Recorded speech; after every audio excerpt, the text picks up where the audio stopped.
क्या हाल चाल है? हाँ जी स्टूडेंट्स जी, निधि, विकास, देवेंद्र और रवि दत्त, ये मुझे 4 दिख रहे हैं। सब बढ़िया? पढ़ाई करें आगे? पढ़ाई ठीक चल रही है? कल मैं उसके आगे के क्वेश्चंस को डाल दूंगा।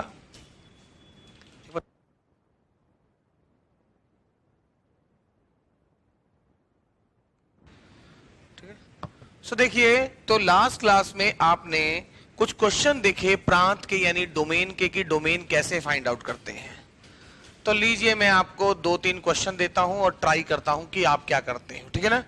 10 मिनट का समय है, 4 क्वेश्चन है, टेस्टिंग है, ये समझ लो आपका क्लास टेस्ट। वो क्वेश्चन आसान है या मुश्किल, उसमें से वो क्या होता है देखते हैं। तो let's start. Minor test, class test ले रहा हूं मैं आपका। कोई नकल तो मारेगा नहीं, सब अलग अलग बैठे हैं।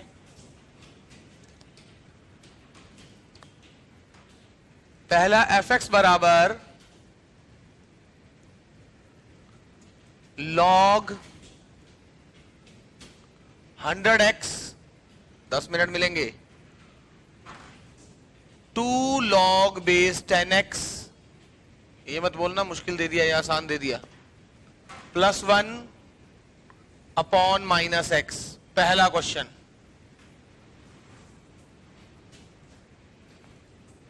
पहला क्वेश्चन टेस्ट का क्वेश्चन नंबर 2,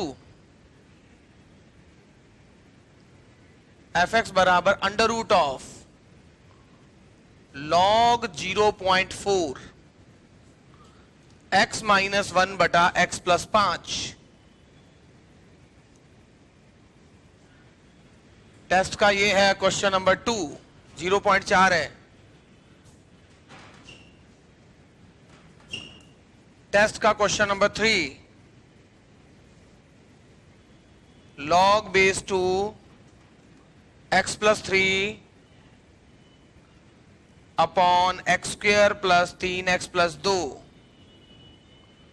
टेस्ट का क्वेश्चन नंबर 4, 2 की पावर x + 2 की पावर y बराबर 2। कम से कम एक सबका ठीक होना चाहिए, और जिसका चारों ठीक हो गए उसे तो धन्यवाद है पूरा पूरा।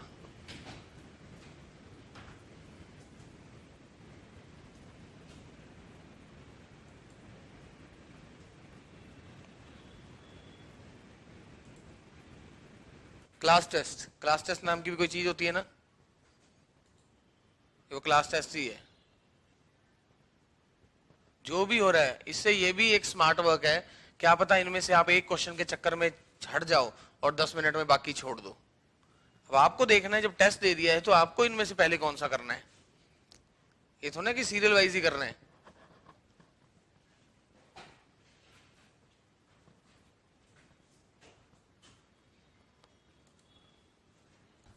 तो मैं स्टार्ट करता हूं।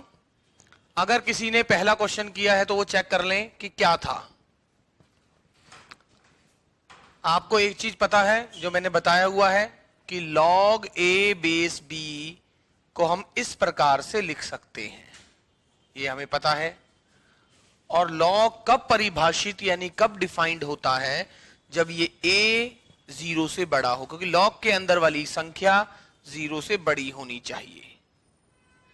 तो इस a को 0 से बड़ा होना पड़ेगा, और log के अंदर b है, मतलब इस b को 0 से बड़ा होना पड़ेगा।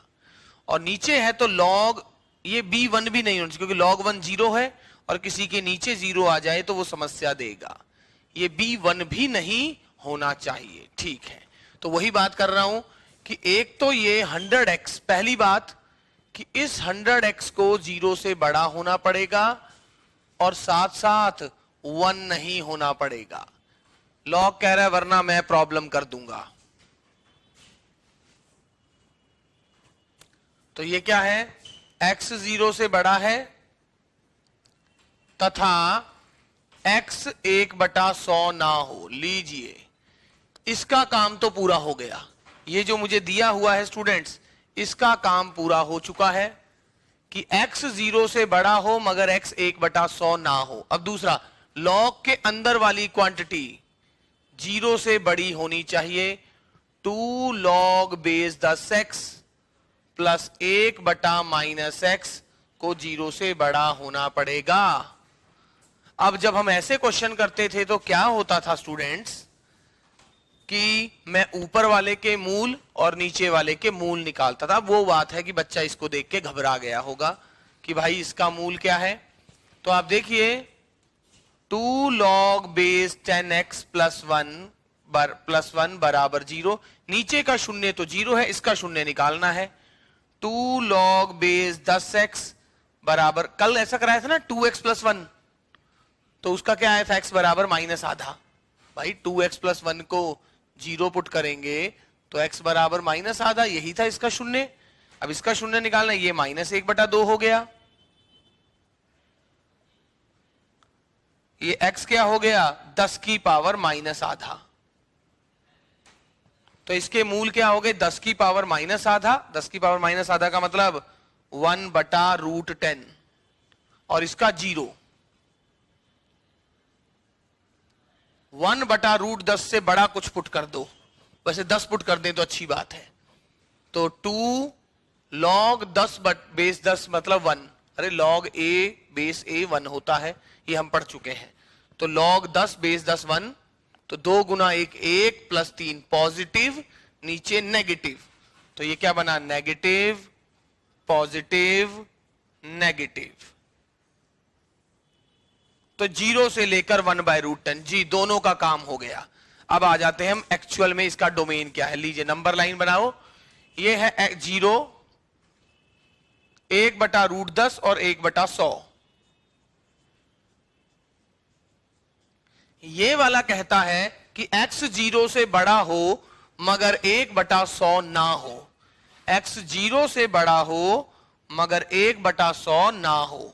लीजिए ये कह रहा है मैं तो तभी परिभाषित होऊंगा जब ऐसा है, और दूसरे वाले ने क्या कहा है x 0 से लेकर, जिसमें 0 सम्मिलित नहीं है, x 0 से लेकर 1 बटा, भाई यही तो पॉजिटिव है, आपसे पॉजिटिव पूछा है, 0 से लेकर 1/√10 यहां तक। x 0 से लेकर 1/√10 और ये देखिए दोनों का कॉमन आपका डोमेन क्या आएगा, ये वाला जो रेक्टेंगल है, यही तो दोनों में कॉमन है। 0 से लेकर 1/√10 मगर 1/100 नहीं है। तो आपका आंसर क्या आया 0 से लेकर 1/√10, उनमें से क्या हटा दो 1/100 हटा दो। ये जिसका आंसर है। क्या कोई ऐसा शख्स है जिसने ये कर दिया हो कि मजा आ जाए। 1/100 का मतलब कई ऐसे भी कर सकते थे, 0 से यहां तक, यहां से इधर। 1/100 का मतलब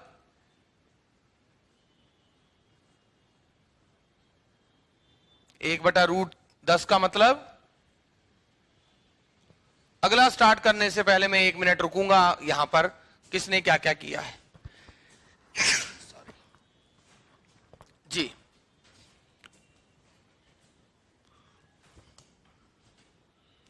फरमाइए विद्यार्थियों। कल वाले ही बिल्कुल कंसेप्ट पे कर रहा हूं, कुछ भी नया नहीं है।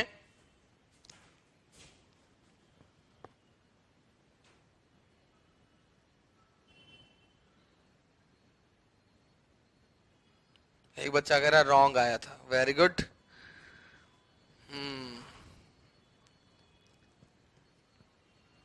Very good. मैं तो ये पूछ रहा हूं किसका सही आया था। तो ऐसे मैं क्लास में बीच बीच में टेस्ट लेता रहूंगा, वो इसीलिए ताकि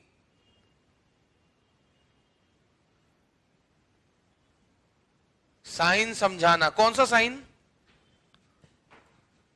कौन सा साइन, यही आया है sir, very good very good, क्या बात है, मजा ही आ गया अगर यही आया था। समथिंग ठीक था। अब इसके बारे में क्या बोलूं, कौन सा साइन नहीं समझ आया, प्लस और माइनस। ये भाई 1/√, अच्छा आज तक क्या होता था, आप बड़े आराम से कोई भी नंबर होता था उससे बड़ा पुट करते थे। पर ये अब स्मार्ट वर्क है कि अब आपको इससे बड़ा पुट करना है, और आप देख रहे हो लॉग की वैल्यू में मैं हिल जाऊंगा, पता नहीं क्या होगा।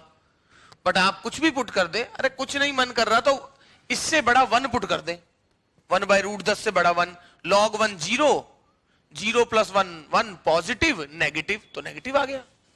बट मैंने उस पर ध्यान नहीं, मेरे दिमाग में पहले आया कि 10 पुट कर दूं, इससे बड़ा ही तो कुछ पुट करना था, क्योंकि log 10 बेस 10 1 होता है, इसलिए मेरा ध्यान 10 पे चला गया।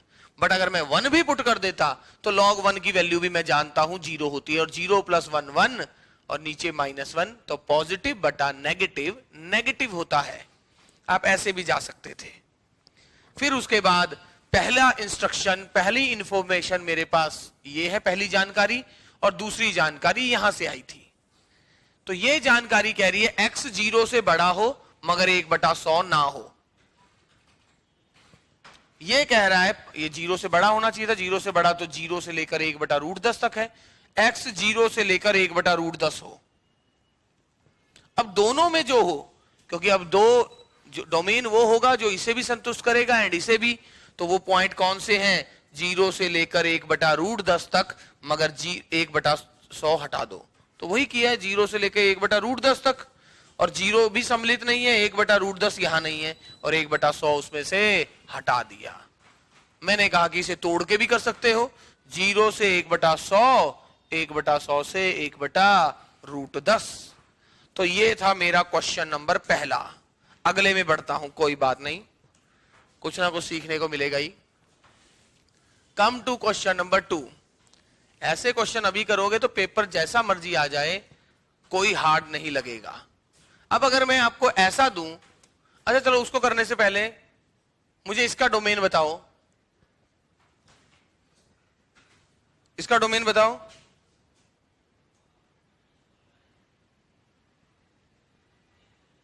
इसका डोमेन जल्दी,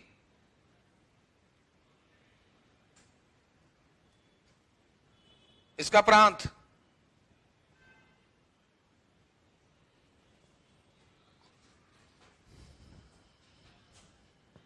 इसका डोमेन क्या है,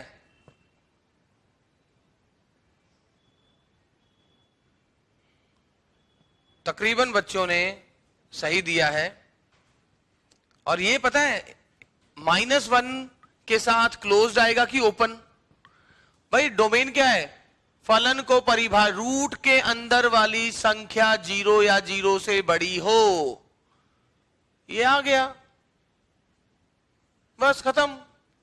-1 से इन्फिनिटी, ऐसा थोड़ी ना वो कि ये करोगे तो उसमें हो जाएगा, जितनी सोच डेवलप होगी उतना। एक बच्चा अगर -1 के साथ ओपन, ओपन क्यों आएगा भाई, ये 0 हो जाए तो क्या समस्या, नीचे थोड़ी ना, ऐसा थोड़ी ना है। अगर ऐसा होता है तब आप कहते हो रूट के अंदर वाली संख्या 0 या 0 से बड़ी हो, बट नीचे है तो 0 भी नहीं होना चाहिए। तो -1 या उससे ज्यादा आंसर है।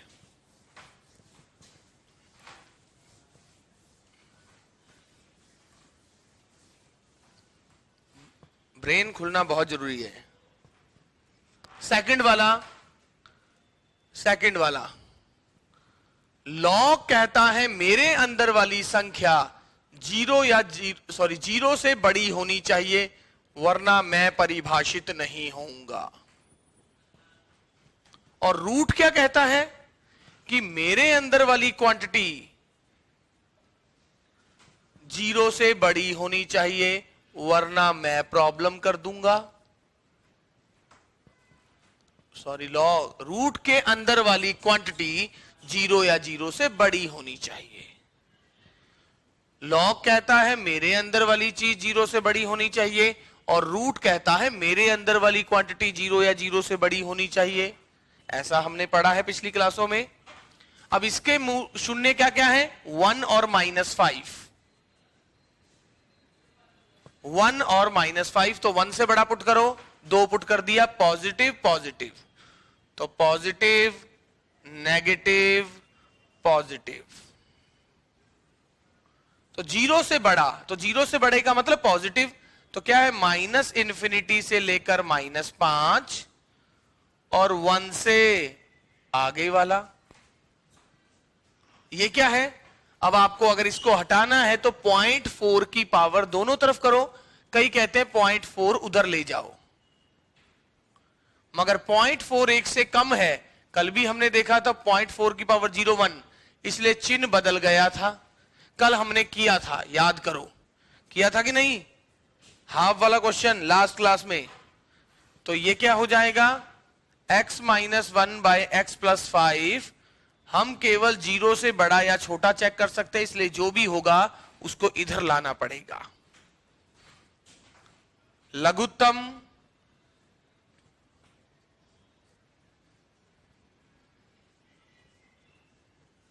ऐसा, x से x कट गया, -6/x प्लस 5। नंबर लाइन पे प्लॉट करें। इसका शून्य है -5। -5 से बड़ा पुट कर दो, चाहे 10 पुट कर दो। नेगेटिव बटा पॉजिटिव, नेगेटिव पॉजिटिव। और ये मुझे मांग रहे हैं लेस देन 0 यानी नेगेटिव, यानी -5 से इंफिनिटी। तो अब दोनों को मिला के आपका जो आंसर बनेगा वो आंसर है। इनके मूल शून्यों को रख दें, -5 1। ये कहता है -इंफिनिटी से -5। अरे ओपन है, जब इक्वालिटी नहीं है तो ओपन होएगा। -इंफिनिटी से -5 और 1 से लेकर इंफिनिटी तक मुझे कोई दिक्कत नहीं। और दूसरा कहता है -5 जो कि सम्मिलित है से इंफिनिटी तक मुझे कोई दिक्कत नहीं। तो आपका आंसर कौन सा आएगा? जो दोनों बातों को संतुष्ट करेगा, यानी दोनों को दिक्कत ना हो। तो ये देखिए, यहां तक तो पहले वाला परिभाषित है, यहां तक अगले वाला, मगर 1 के आगे दोनों परिभाषित हैं। तो आंसर आएगा 1 से इंफिनिटी, और 1 यहां नहीं है, तो आंसर आपका 1 से इंफिनिटी आ जाएगा। अगर मेरे पास ऑप्शन होते तब तो मुझे कोई भी समस्या नहीं थी, तब मुझे कोई समस्या नहीं थी। जैसे कि मान लो मेरे ऑप्शन होते 1 से इंफिनिटी, मान लेता हूं 1 से लेकर 5, मान लेता हूं 1 से इंफिनिटी, अच्छा 1 से लेकर 5 और 1 से इंफिनिटी, मान लिया मैंने। ऐसे ऑप्शन है, सपोज कर लो ये ऑप्शन है मेरे पास। एक तो मेरा तरीका ये है। अब मैं आ रहा हूं दूसरे तरीके में। पहली बात है, इन दोनों में 1 सम्मिलित है, इसमें नहीं है, इसमें नहीं है, तो 1 पुट करके देखें। 1 - 1 0 होता है सर, log 0 परिभाषित नहीं है, तो जिसमें 1 सम्मिलित है सर उसे हटा दीजिए। ठीक है बच्चों, उसको हटा दिया। तो अब आंसर है तो सर इन दोनों में से ही है। बिल्कुल सही सर, ये है 1 से 5, ये है 1 से इंफिनिटी। ऐसा करें सर, कोई ऐसा पॉइंट जो इसमें ना हो और इसमें हो, ऐसा उठा लेते हैं। चलो ठीक है बच्चों, इसमें 5 नहीं है, इसमें 5 है, तो इसमें 5 नहीं है, इसमें 5 है, तो 5 उठा के देखते हैं। 5 - 1 होता है 4, 4/9 या 10, 5 रखा है ना, अच्छा 5 - 1 4/10, तो log 0.4 4/10, 4/10 मतलब 2/5। मैं तो बता रहा हूं कि मैं पेपर में होता और मुझे ऑप्शन से जाना पड़ता तो मैं एक तरीका और है, ऐसे करता। अब log का ग्राफ हमने जो ऑलरेडी पढ़ लिया है, अगर ये बेस 1 से कम होता है तो ग्राफ ऐसा है, ये 1 होता है, 2/5 1 से कम होता है, और log 2/5 की वैल्यू पॉजिटिव, और रूट के अंदर पॉजिटिव को कोई समस्या नहीं। तो सर 5 पर कोई समस्या नहीं, तो जिसके अंदर 5 है आंसर है तो तू ही है और तेरे सिवा कोई नहीं है। मुझे नहीं पता कि ये सही है कि नहीं, बट ये 3 पक्का गलत हो गए। तो मान के चलता हूं आरपीएससी, अगर ये 3 गलत है तो चौथा अगर सही है तो यही है, वरना तो तरीका तो ये है। 2 मिनट आपको 1 मिनट दे रहा हूं, नोट कर लें। समझ रहे हो मैं क्या कह रहा हूं? हाँ जी Rakesh ji, got my point? क्या बोल रहा हूं मैं?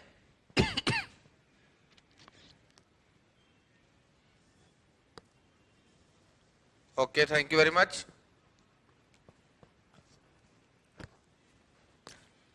धीरे धीरे चीजों को समझते जाइए और चीजों को सोचते जाइए। तो ये किसी का सही था, 1 से इंफिनिटी। बट ऑप्शन भी मैं साथ साथ बार बार बोलता रहता हूं, ऑप्शन से भी आप जा सकते हो।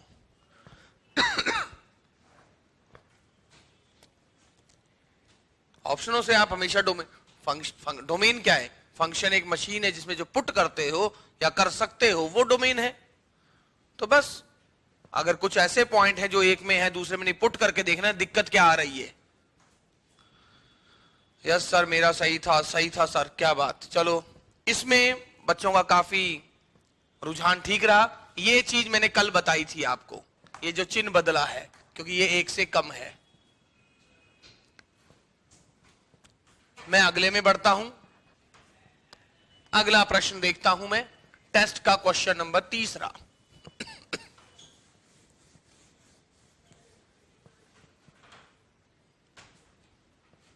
ज्यादा मुश्किल टेस्ट तो नहीं था या ज्यादा आसान? ये था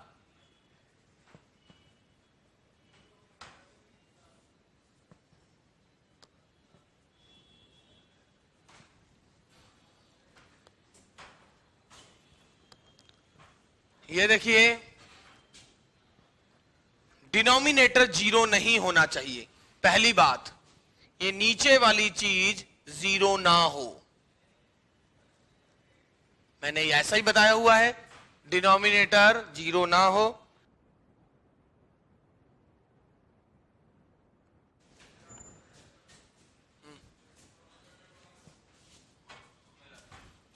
डिनोमिनेटर 0 ना हो, पहली बात। लॉग के अंदर वाली चीज 0 से बड़ी होनी होगी। लॉग कहता है अगर मेरे अंदर नेगेटिव चीज आ गई तो मैं परिभाषित नहीं रहूंगा।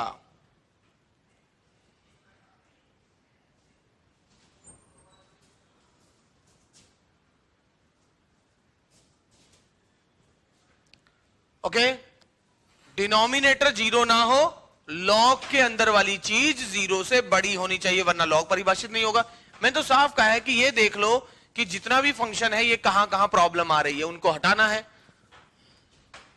तो ये क्या है, अगर आप इसके फैक्टर बनाओ,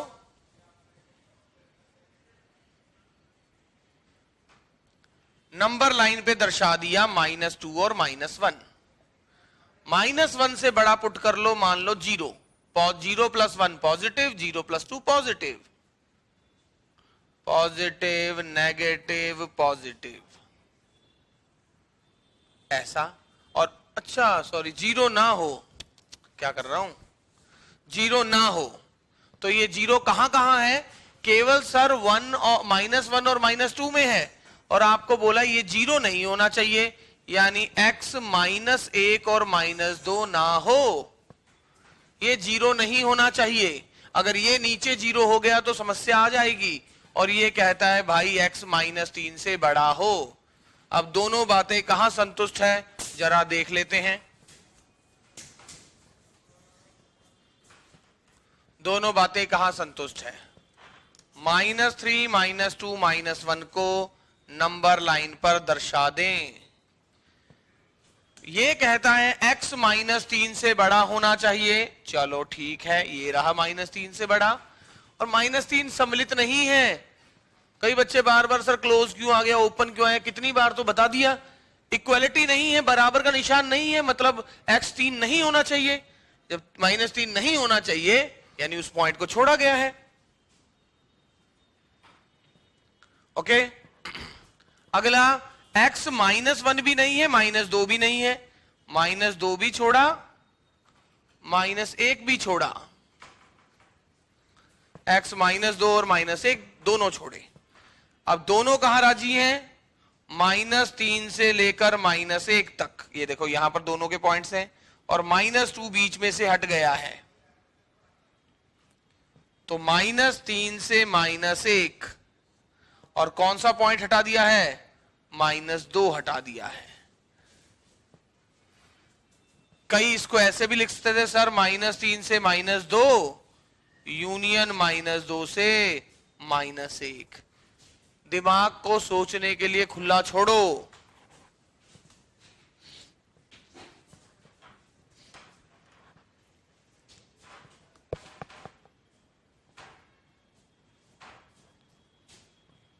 अच्छा आगे, सॉरी सॉरी सॉरी, आगे भी तो है। Very good. -3 से तो है ही पूरा ना, आगे कहा, ये क्यों रोक रहा हूं मैं, पूरा ही कॉमन है सर। ये तो -3 से लेकर इन्फिनिटी तक कॉमन होगा। हाँ स्टूडेंट होगा। और पॉइंट कौन कौन से हट जाएंगे, -2 और -1 हट जाएंगे। सॉरी आगे भी तो है कॉमन, कर क्या रहा है, -3 से लेके आगे कॉमन है पूरा। यहां पर -3 से बड़े बड़े सारे पॉइंट, और ये क्या कह रहा है, x -1 और -2 नहीं होने चाहिए। तो अगर आप देखो -3 से पहले पर ये तो परिभाषित है बट ये नहीं, बट -3 के आगे दोनों के दोनों परिभाषित हैं सिवाय -2 और -1 के। तो ये आंसर है बिल्कुल। -3 से इन्फिनिटी किस किस का सही है,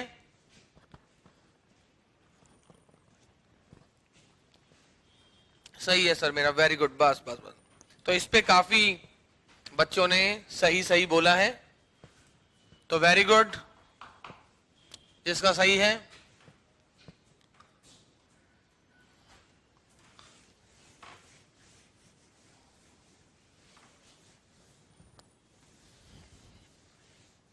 अब ये 2x + 2y थोड़ा सा अलग लीग से हटके क्वेश्चन था।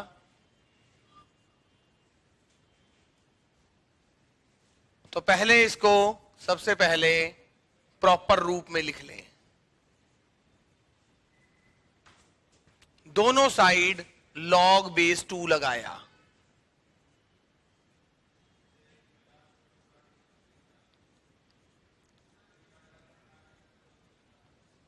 ये y आगे आ जाता है,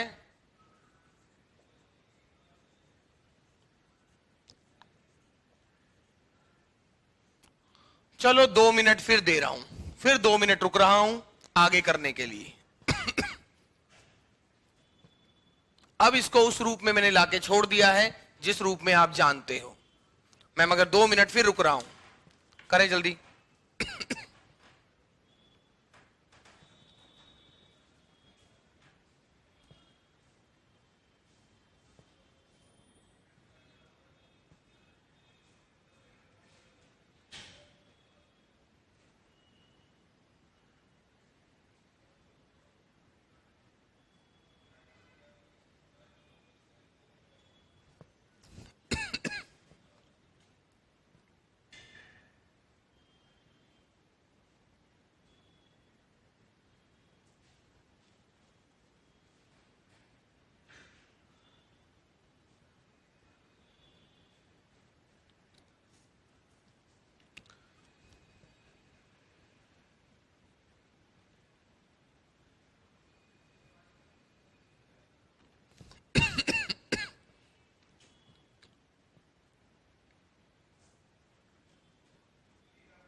हो गया, तो ठीक है, जिस कुछ बच्चों ने कर लिया होगा।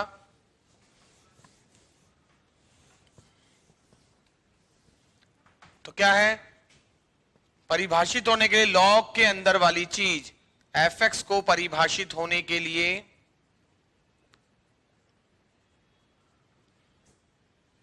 fx को परिभाषित होने के लिए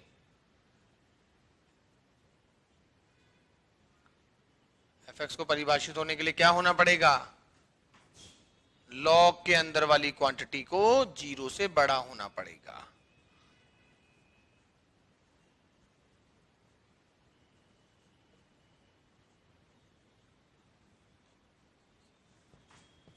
और 2 की पावर x वर्धमान है। आप देख रहे हो वर्धमान, छोटे का आंसर छोटा, बड़े का आंसर बड़ा।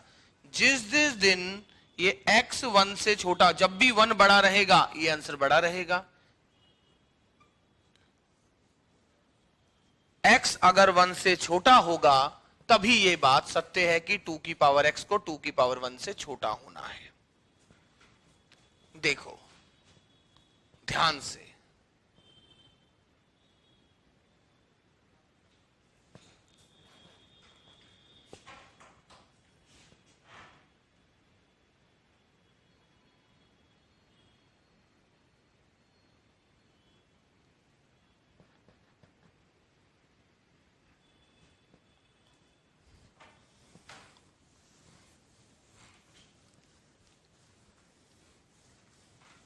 चलो एक आगे बढ़ने से पहले एक थोड़ा आपने अगर ग्राफ पढ़ लिए हैं और फंक्शंस का मैं आपसे नेचर देखता हूं कि आपने फंक्शनों का जो मैंने ग्राफ बताया है, क्या मेरी बात को ध्यान से सुना? और ध्यान से सुना है तो आप उसको कितना अप्लाई कर सकते हैं। फंक्शनों से मिलता जुलता मैं ग्राफ दे रहा हूं, डोमेन निकालना है। फिर एक बार माइनर टेस्ट, आज थोड़ा अलग टाइप की क्लास ले रहा हूं मैं, परीक्षा ले रहा हूं आपकी। बाकी प्रैक्टिस करोगे, शीट करोगे तो बहुत ज्यादा है, मगर एक बार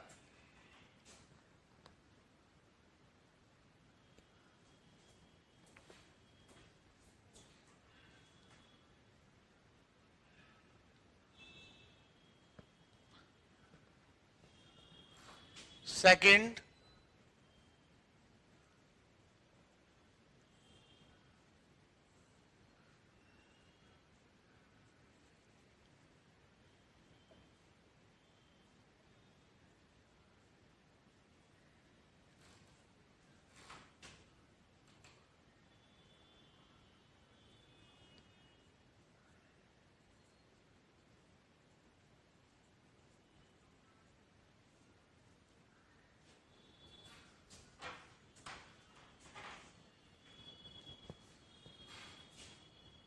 सिर्फ मैं ये चाहता हूं कि आपका चाहे एक भी सही ना हो, आप इंसाफ करो क्वेश्चन के साथ।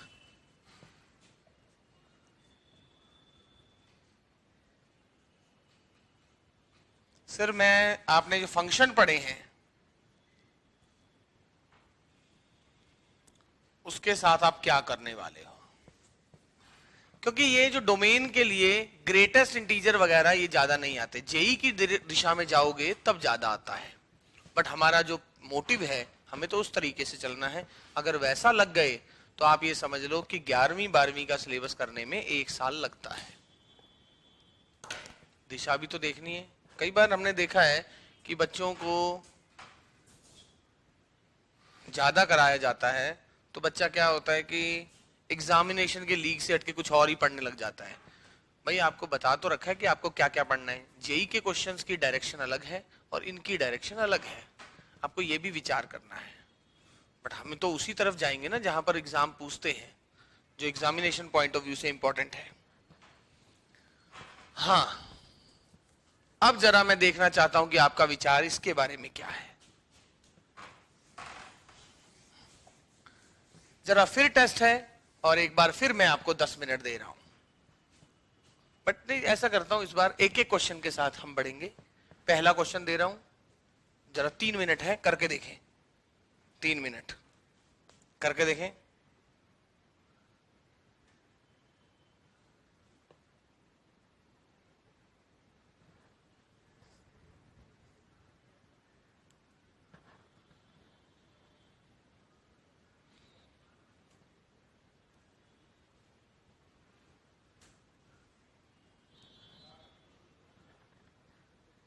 बच्चों ने आंसर देना शुरू किया है,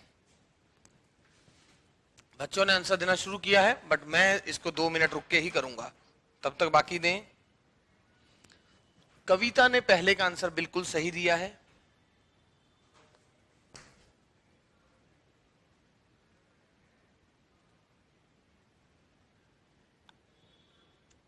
और रजना ने सेकंड का आंसर बिल्कुल सही दिया है।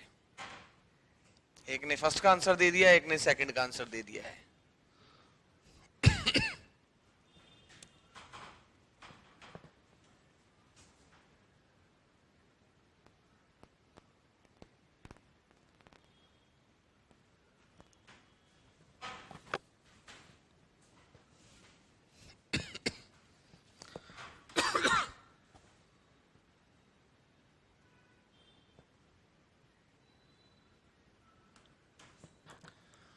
सो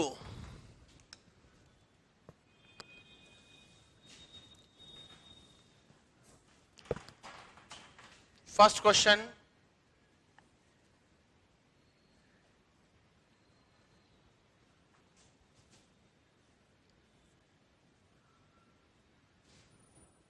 ऐसा।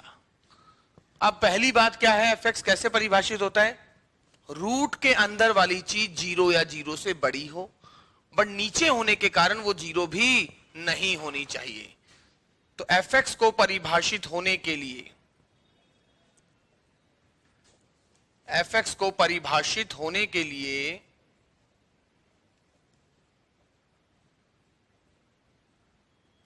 क्या होगा? रूट के अंदर वाली चीज जीरो या जीरो से बड़ी, मगर नीचे है तो भाई जीरो भी नहीं आना चाहिए, क्योंकि रूट के अंदर जीरो आ गया तो जीरो और 1/0 में प्रॉब्लम आनी है, किसी के नीचे भी जीरो ना आ जाए। ठीक है, तो x ग्रेटेस्ट इंटीजर x से बड़ा होना चाहिए। ये जीरो से बड़ा होने का मतलब है ये ग्रेटेस्ट इंटीजर से बड़ा होना चाहिए, यानी महत्तम पूर्णांक फलन से। और महत्तम पूर्णांक फलन का स्टूडेंट सारा असर पूर्णांक होना या नहीं होने पे निर्भर करता है, सारा असर वहीं दिखता है। तो मैं भी पूर्णांक और अपूर्णांक पे बात करूंगा, इंटीजर और नॉन इंटीजर पे। जब 5 पुट किया, मैंने एक इंटीजर उठाया 5, क्या 5 ये भी 5 आएगा? 5 5 से बड़ा होता है? नहीं, यानी पूर्णांकों पे गलत दिख रहा है। चलो -5 भी देख लेता हूं। -5 क्या -5 से बड़ा है? नहीं सर, पूर्णांकों के लिए तो ये बात गलत हो गई, क्योंकि 5 तो 5 से बड़ा नहीं होता। चलो अपूर्णांक देख लेते, 5.3। 5.3 इज ग्रेटर देन, और 5.3 का महत्तम पूर्णांक क्या होता है? 5। 5.3 क्या 5 से बड़ा होता है? हाँ सर, 5.3 तो 5 से बड़ा होता है। चलो नेगेटिव में भी देख लेते हैं। वैसे तो अपूर्णांक में देख लिया, काम चल गया है, क्योंकि इसका असर तो पूर्णांक और अपूर्णांक में नजर आएगा। -5.3 और -5.3 का ग्रेटेस्ट इंटीजर क्या है? अरे ग्रेटेस्ट इंटीजर का मतलब -5.3 से छोटे वाला पूर्णांक, -6। -5.3 -6 से बड़ा होता है? हाँ सर, तो सभी अपूर्णांक के लिए सही बात है। तो इसका आंसर आ जाएगा पूरे आर में से पूर्णांक को हटा दिया जाए। ये था पहला क्वेश्चन। अगर आपने फलनों के बारे में मैंने जो कहा वो सुना था, तो सिर्फ फलन पे बात कर रहा हूं कि फलन क्या है। अगर पेपर में ऐसे फलनों से रिलेटेड आएगा तो कुछ इस प्रकार के क्वेश्चन आते हैं। आरपीएससी में अपना टारगेट है कि जितने भी क्वेश्चन आए वो आपके पास, चाहे भाई पेपर अगर टफ आएगा और बहुत लेंदी आएगा, टफ का मतलब जिसमें करने में भी समय लगे, तो भी आप चाहे पेपर में कर पाओ चाहे पेपर के बाहर, आपको आने तकरीबन सारे चाहिए। पेपर के बाहर का मतलब कई बार पेपर ही ऐसा आता है कि आप 150 में से मैक्सिमम उतने टाइम में 100 ही कर सकते हो। समझ रहे हो? जैसे इस बार जिसने 60-65 सही किए थे वो सब सिलेक्ट है।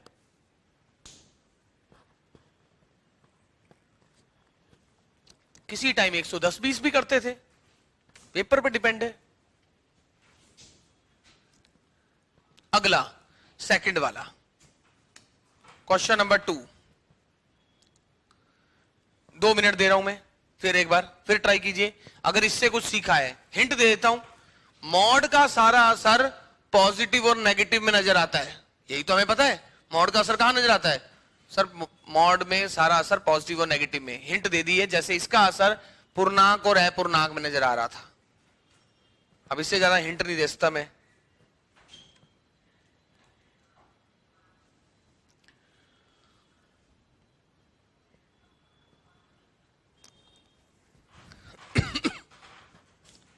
मैंने 3-4 फंक्शन यहां ट्राई कर लिए।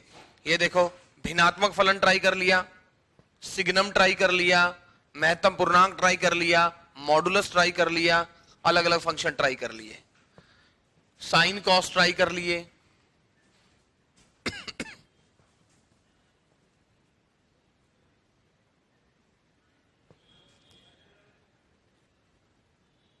बताएं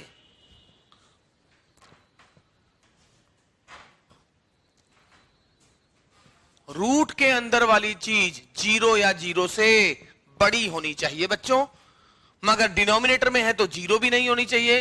भाई मॉड x माइनस एक्स 2 0 से बड़ा होना चाहिए। समझिए बच्चों, रूट के अंदर वाली चीज 0 हो या 0 से बड़ी हो, यही तो होता है परिभाषित। अरे रूट के अंदर नेगेटिव आ गया तो बात तो आयोटा में चली जाएगी ना। रूट के अंदर वाली चीज 0 या 0 से बड़ी होनी चाहिए, मगर नीचे होने के कारण वो 0 भी नहीं हो सकता। तो अब देखिए यहां से क्या आया है, मॉड एक्स एक्स से बड़ा होना चाहिए। अब आप देखिए मॉड एक्स एक्स से बड़ा कब होता है? सर एक्स का मॉड का असर पॉजिटिव और नेगेटिव में नजर आता है, केवल पॉजिटिव और नेगेटिव देख लो। चलो ठीक है, क्या 5 लिया मैंने पॉजिटिव, 5 का मॉड यानी 5, क्या 5 5 से बड़ा होता है? नहीं सर ये बात गलत है, 5 5 से बड़ा नहीं होता है, तो पॉजिटिव रियल नंबर पे गलत। अब बात आई नेगेटिव की, क्योंकि सारा असर सिर्फ पॉजिटिव और नेगेटिव पे ही है।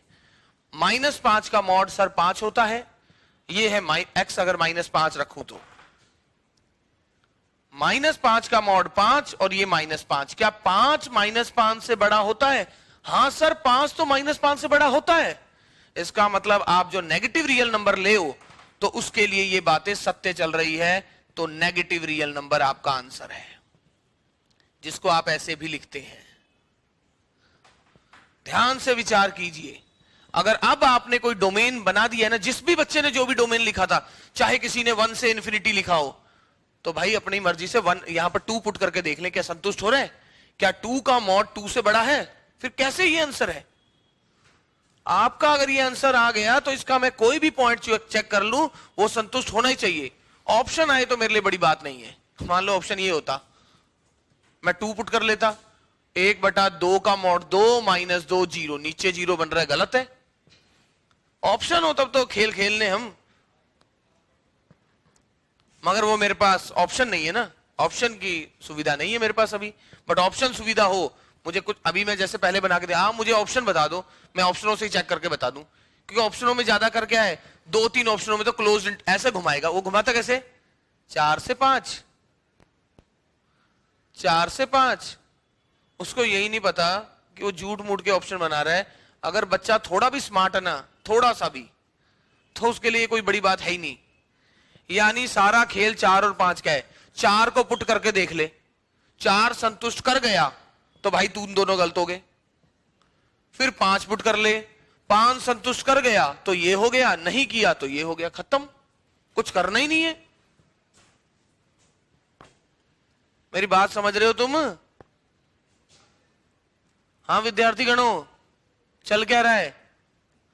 तो ये कुछ भी नहीं, कितना आसान है। डोमेन का मतलब क्या है? क्या पुट कर सकते? पुट करना तो आसान ही है, निकल कर क्या मिलेगा वो मुद्दा है। नेताजी क्या कहते हैं, आप आलू डालो और आगे पीछे सोना निकलेगा। आलू डालने में कोई प्रॉब्लम नहीं है, सोना निकले वहां प्रॉब्लम है, आउटपुट में दिक्कत है, इनपुट में क्या दिक्कत है?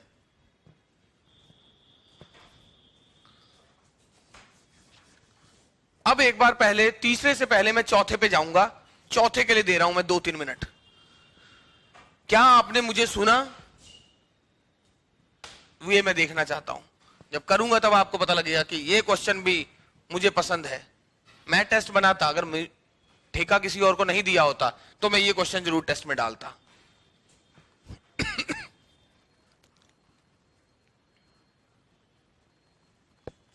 तो अब मैं अपना टेस्ट यहीं क्लास में लूंगा, और तो क्या करूं।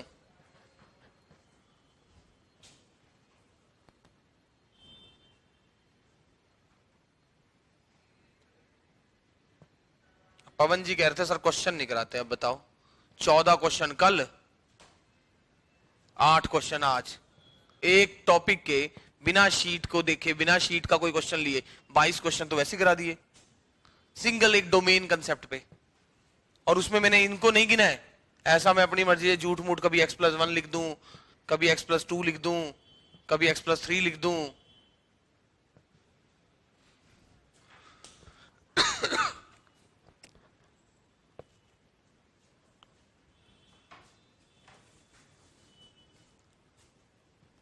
हाँ विद्यार्थी, चौथे के साथ पहले जाऊंगा मैं।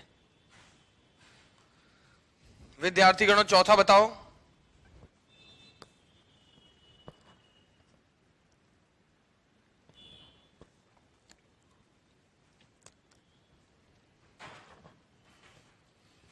सिग्नम भिन्नात्मक फलन x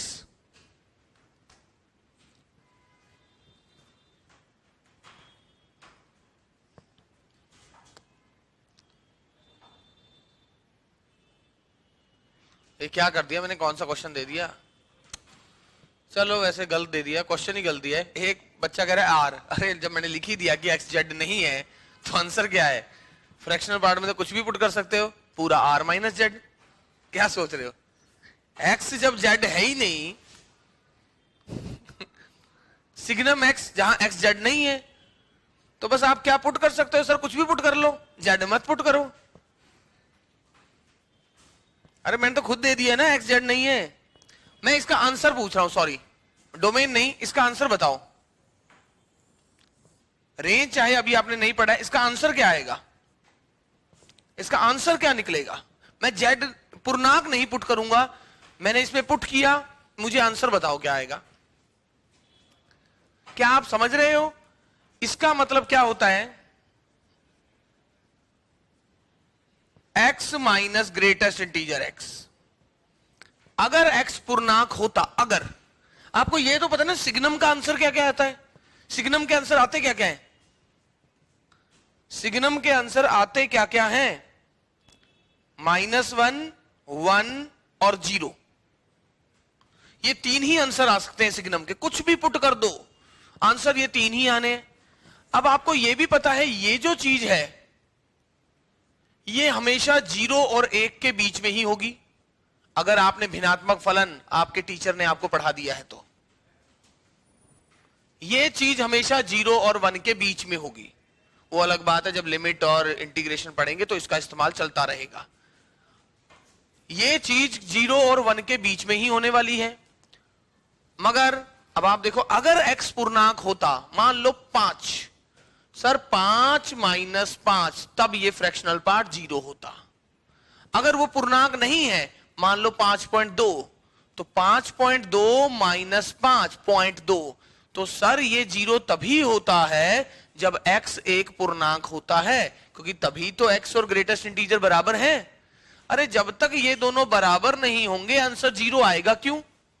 और x और उसका महत्तम पूर्णांक बराबर कब होता है? सिर्फ इंटीजर में ही तो बराबर होता है। अरे 5 है तो ये 5 है, 5.2 है तो ये 5.2 थोड़ी ना है। बट इन्होंने कह दिया x पूर्णांक नहीं है, इसका मतलब ये पक्का और पक्का 0 और 1 के बीच में है। और अगर सिग्नम के अंदर 0 से बड़ी कुछ भी पुट कर दो तो आपका आंसर हमेशा 1 ही आता है। तो इसका जो आंसर है वो केवल 1 आएगा।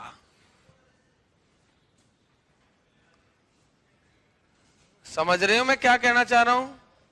हाँ विद्यार्थी गणों,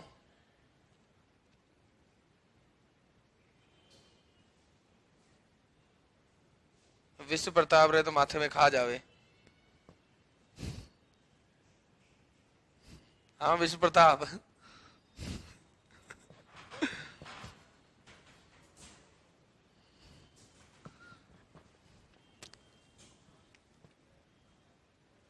सिग्नम का जो आंसर है या तो 0 आता है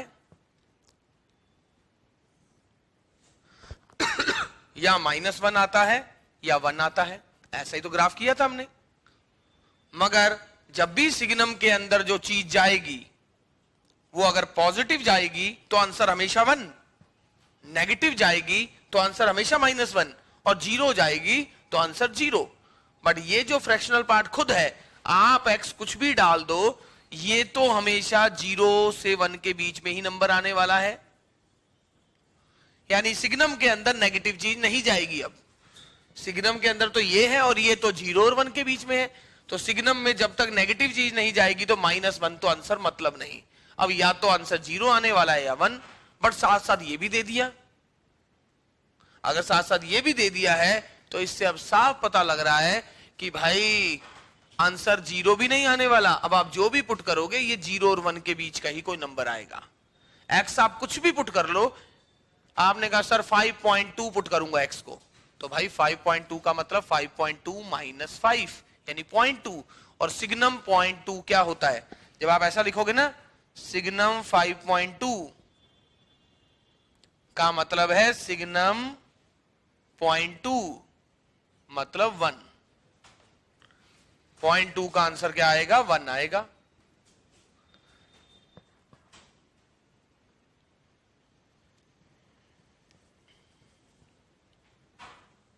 ठीक है रचना चौधरी, वापस बताओ। अच्छा ओके, वेरी गुड, तो समझ आ गया होगा। तो ऐसा है,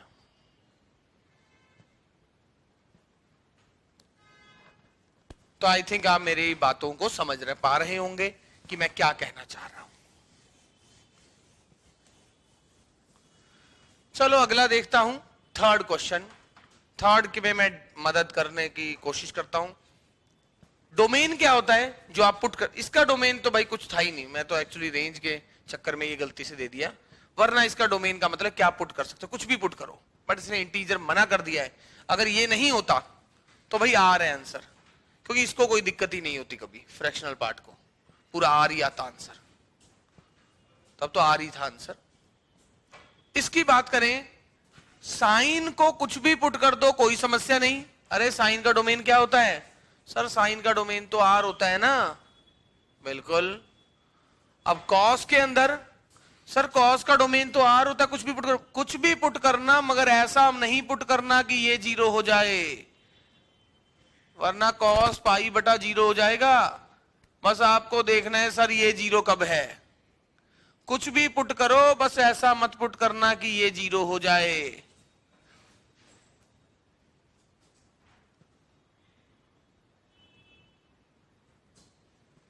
ये 0 नहीं होना चाहिए सर, ये 0, देखो ध्यान से देखो क्या था, देखने में जितना मर्जी कैसा भी क्वेश्चन लग रहा हो कि मतलब डोमेन क्या है, क्या पुट कर सकते हो। सर साइन में तो कुछ भी पुट कर दो, समस्या कहां आ रही है? इसमें क्या पुट कर, सर कुछ भी पुट कर दो, नीचे 0 ना बने, पाई बटा ये 0 ना हो जाए, वरना दिक्कत है, वरना कॉस को भी कोई दिक्कत नहीं है। सर ये 0 नहीं बनना चाहिए। अब मैं पूछूंगा ये 0 कब बनता है? सर ग्रेटेस्ट इंटीजर के अंदर वाली चीज जब 0 से 1 के बीच में होती है तब वो 0 देता है। अब आपको पता ही है भाई, महत्तम पूर्णांक का आंसर 0 कब आता है? ये 0 कब होगा? जब x 0 और 1 के बीच में है। अब तो महत्तम पूर्णांक हम पढ़ चुके हैं भाई, अब तो बोलूंगा ही मैं। हाँ विकास, सही कहा कि नहीं? Agreed, very good.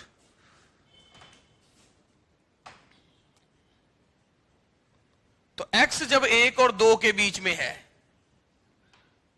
तब समस्या है, समस्या है। मैंने कहा कि भाई ये कब 0 है, मैं तो ये चेक कर रहा हूं, ये 0 नहीं होना चाहिए। और ये 0 कब होगा?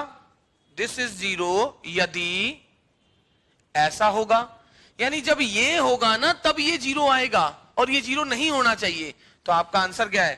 तो पूरे में से इसको हटाना है, इसको हटाना है, तो आंसर क्या है? r minus closed open interval 1 2। यहां पर ये 0 है। 1 मिनट और दे रहा हूं विचार करने के लिए।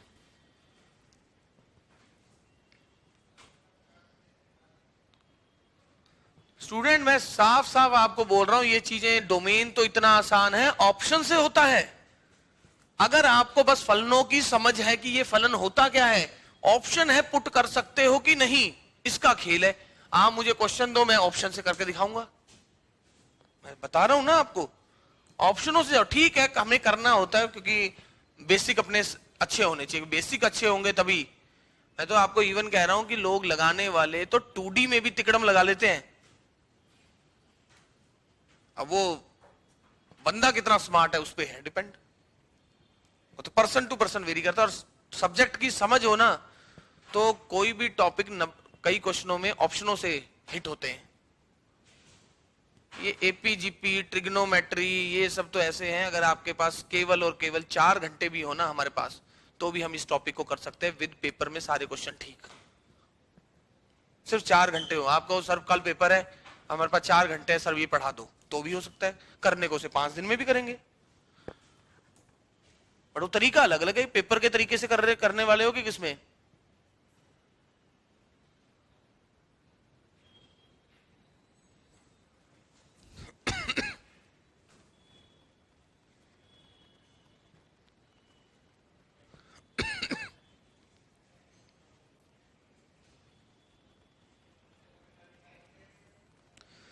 मतलब क्या, तो बच्चे ने जैम की तैयारी कर रखी हो ना, तो अंदर से इसके रहा नहीं जाता। मतलब क्या ये बोल सकते हैं 4 क्वेश्चन की शक्ल में कुछ भी फंक्शन हो तो वो कांस्टेंट होगा। डोमेन दे रखा है वो फिर कांस्टेंट है, तो उसका कॉन्टिन्यूस एंड डिफरेंशिएशन और भी बहुत कुछ बचा सकते हैं। बहुत कुछ लंबी चौड़ी बात कर दी। तो हाँ, जब भाई ये सिग्नम फंक्शन इसको जब भी करोगे तो इसका आंसर बशर्ते ऐसा कांस्टेंट आ गया, क्योंकि रेंज तो इसका क्योंकि आपको क्या पता कि ये क्या दे रखा है, क्या पता ये ऐसा दे रखा हो कि इसका आंसर ऐसे आ जाए, क्योंकि इसके आंसर इनमें से ही आएंगे। आंसर इन तीनों में से आना है। हाँ, इनमें से कोई एक ही आ जाए, रेंज 1 ही आ जाए, तो इसका मतलब कुछ भी पुट कर रहे हो आपका आंसर 1 ही 1 आ रहा है। अब वो डिपेंड करता है कि कंडीशनें क्या लगी हुई है। सिग्नम के अंदर तो कुछ भी, वो आगे एक बार जब आगे पढ़ेंगे तब की बातें हैं, अभी तो डोमेन सीख लो।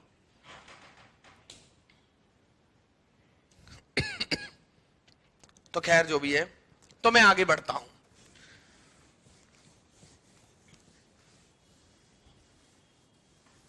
तो बताएं, कुछ कुछ चीजें समझ आई? मेरे आगे बढ़ने से पहले मैं एक बार फिर पूछ लूं। हाँ स्टूडेंट्स,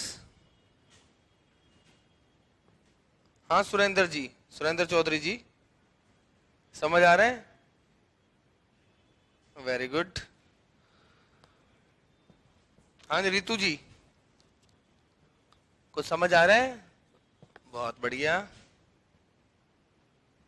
सारी चीजें समझ में आ रही है। हाँ वेरी गुड, बस बस बस, इतनी तो मुझे ही नहीं आ रही। तो खैर देखिए,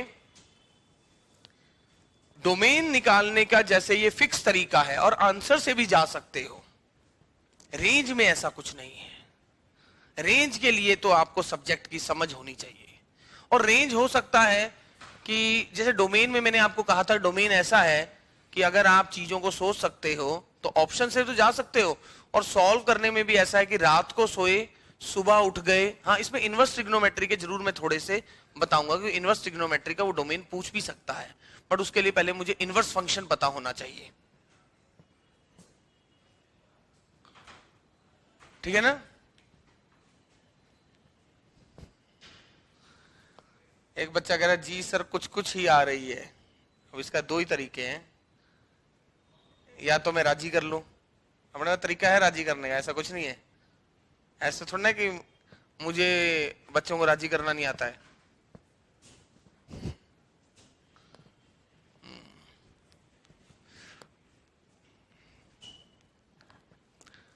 सो ऐसी बात है कि रेंज डोमेन में ऐसा है, डोमेन तो मतलब मैं बता रहा हूं कि कितना आसान होता है। रात को सोए सुबह उठ गए, डोमेन आ गया, इतना ही है डोमेन। बट रेंज ऐसा है, डोमेन में आप आंसर ऑप्शन से जा सकते हो। आप मुझे क्वेश्चन दो, 4 ऑप्शन दो, मैं आपको हमेशा डोमेन में बता सकता हूं कि इनका कौन सा आंसर होगा। बट रेंज क्योंकि डोमेन में है कि क्या पुट कर सकते हो, भाई पुट करके देख लो, बात बन रही है तो डोमेन में है, नहीं तो नहीं। बट रेंज का मतलब है पुट करा, सॉल्व किया, आंसर आया, वो खतरनाक चीज है। और उसमें जब जैसे जैसे आपकी सब्जेक्ट में कमांड बढ़ेगी वो चीज बढ़ती जाएगी, क्योंकि कुछ चीज हो सकती है जहां पर आप इंक्रीजिंग डिक्रीजिंग यानी वर्धमान और ह्रासमान से आइडिया लगाओ, कहीं आप मैक्सिमा और मिनिमा से आइडिया लगाओ, कहीं पर आप कुछ कंसेप्ट से आइडिया लगाओ, कहीं आप ग्राफ की समझ रखो। रेंज का कोई भी मतलब क्या है, दीन ईमान नहीं है। हाँ, पेपर में जो आता है उसका दीन ईमान है, बट वैसे रेंज का नहीं। रेंज एक कॉन्टिन्यूस प्रोसेस है एक तरह से। रेंज जो है वो समय के साथ साथ ही बढ़ता जाता है, जैसे जैसे आपकी उस विषय पे पकड़ बढ़ती जाती है वो रेंज बढ़ता जाता है। बट पेपर में जो आता है वो जरूर ऐसा है कि आप रात को सो और सुबह उठो, हो गया, ठीक। बट रेंज की बात कह रहा हूं कि अगर आप रेंज में ऐसा है कि मुझे सर रेंज में पीएचडी करनी है, डोमेन में पीएचडी करनी है, तो रात को सो के सुबह पीएचडी की डिग्री मिल जाएगी, मगर रेंज में वो पीएचडी की डिग्री नहीं मिलेगी। रेंज में पीएचडी की डिग्री के लिए आपको मशक्कत करनी पड़ेगी खूब।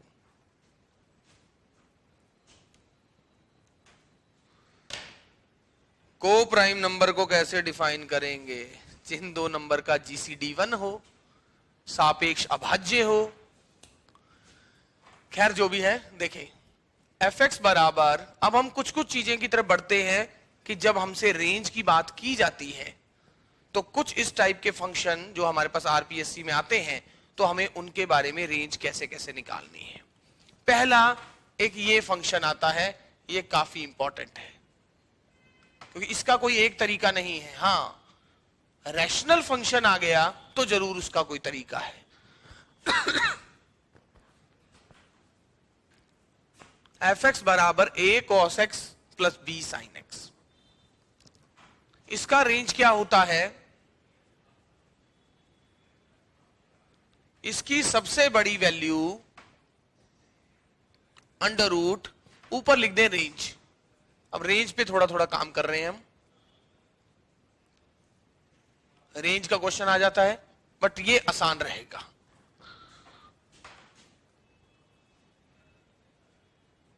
इसकी मैक्सिमम वैल्यू ये होती है और मिनिमम वैल्यू ऐसी होती है स्टूडेंट्स।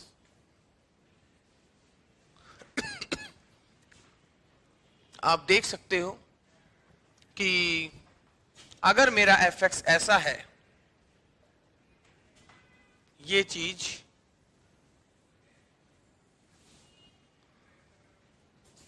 मेरे कहने का क्या तात्पर्य है, मैं आगे बढ़ूं जब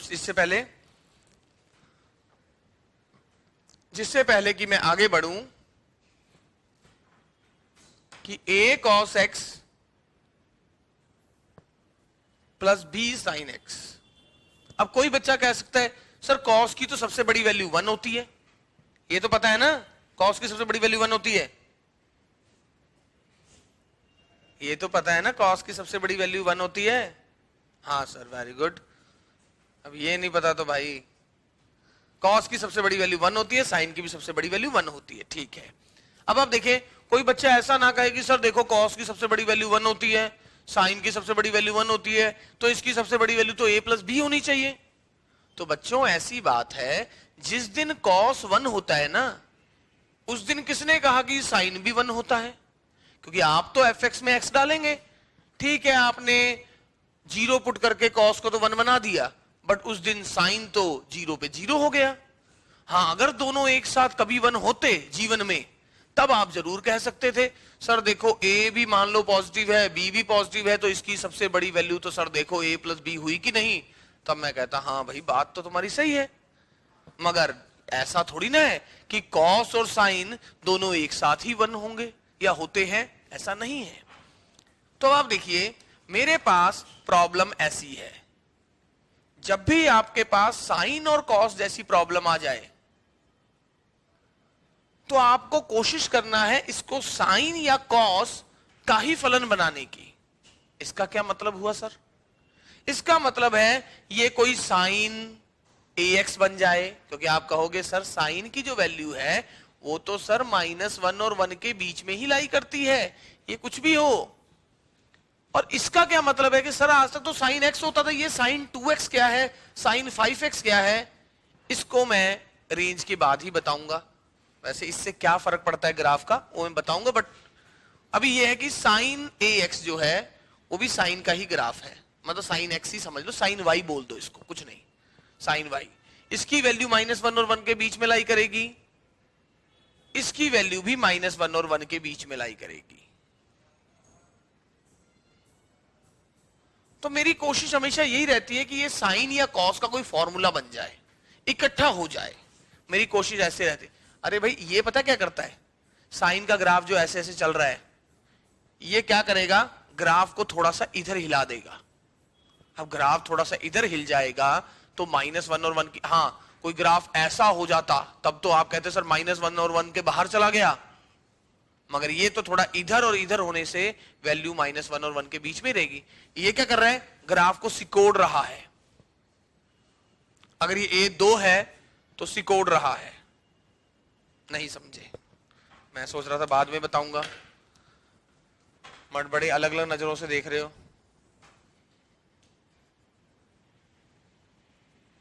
मैं बस एक हिंट दूंगा और नहीं, फिर मैं आगे।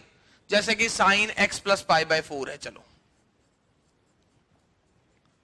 यही है फंक्शन। मान लो एक एग्जांपल दे रहा हूं, ये sir sine x plus pi by 4, और आप बोलोगे तो साइन 2x का दे दूं।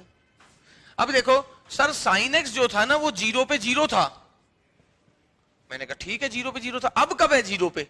अब सर माइनस पाई बाय 4 पे 0 आ रहा है, क्योंकि आप माइनस पाई बाय 4 पुट करोगे तो minus pi by 4 plus pi by 4 0 sine के अंदर तब 0 जाएगा, तो सर माइनस पाई बाय 4 पे साइन 0 है। पहले साइन सबसे बड़ा कब था? सर साइन पाई बाय 2 पे सबसे बड़ा था। अब वो पाई बाय 2 वाला काम यहां पाई बाय 4 पुट करते ही हो रहा है, क्योंकि sine pi by 4 plus pi by 4 क्या होता है? साइन पाई बाय 2 ही होता है। तो सर जो सबसे बड़ी वैल्यू अब पाई बाय 4 पर ही आ जा रही है। सर साइन दोबारा 0 कब होता था? देखो सर पाई पे 0 होता था वापस, तो अब पाई पे नहीं होगा, अब तो 3 पाई बाय 4 पुट करते ही बात बन जाएगी, तो 3 पाई बाय 4 पे।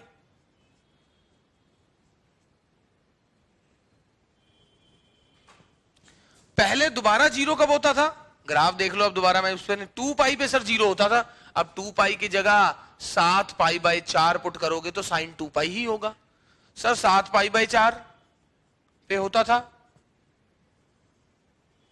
तो इसने कुछ नहीं किया, वही जो ग्राफ यहां से स्टार्ट था उसको यहां से स्टार्ट कर दिया, ग्राफ को शिफ्ट कर दिया। तो ग्राफ शिफ्ट होने से -1 और 1 के बीच की वैल्यू क्यों हिलेगी? ये क्या कर रहा है? कुछ नहीं कर रहा, ग्राफ को सिकोड़ दे रहा है, बस ऐसा काम हो रहा है। पर वो जब मैं ग्राफ पे आऊंगा तब की बात करूंगा। मैंने कहा ना ये पूरे कैलकुलस का बेस है ये टॉपिक, ये समझ गए तो कैलकुलस में इतनी समस्या नहीं होने वाली, चाहे लिमिट, कॉन्टिन्यूटी, इंटीग्रेशन कुछ भी आए। और ये नहीं तो फिर जिंदगी, कैलकुलस जिंदगी तबाह करता रहेगा। तो अब समझ गए, जब भी ऐसा कोई भी साइन कॉस का क्वेश्चन आता है तो मेरा मेन उद्देश्य रहता है कि मैं ऐसा कुछ बना दूं, और ऐसा बनते ही मैं कहूंगा भाई साइन तो -1 और 1 के बीच में है, और मेरा काम हो गया।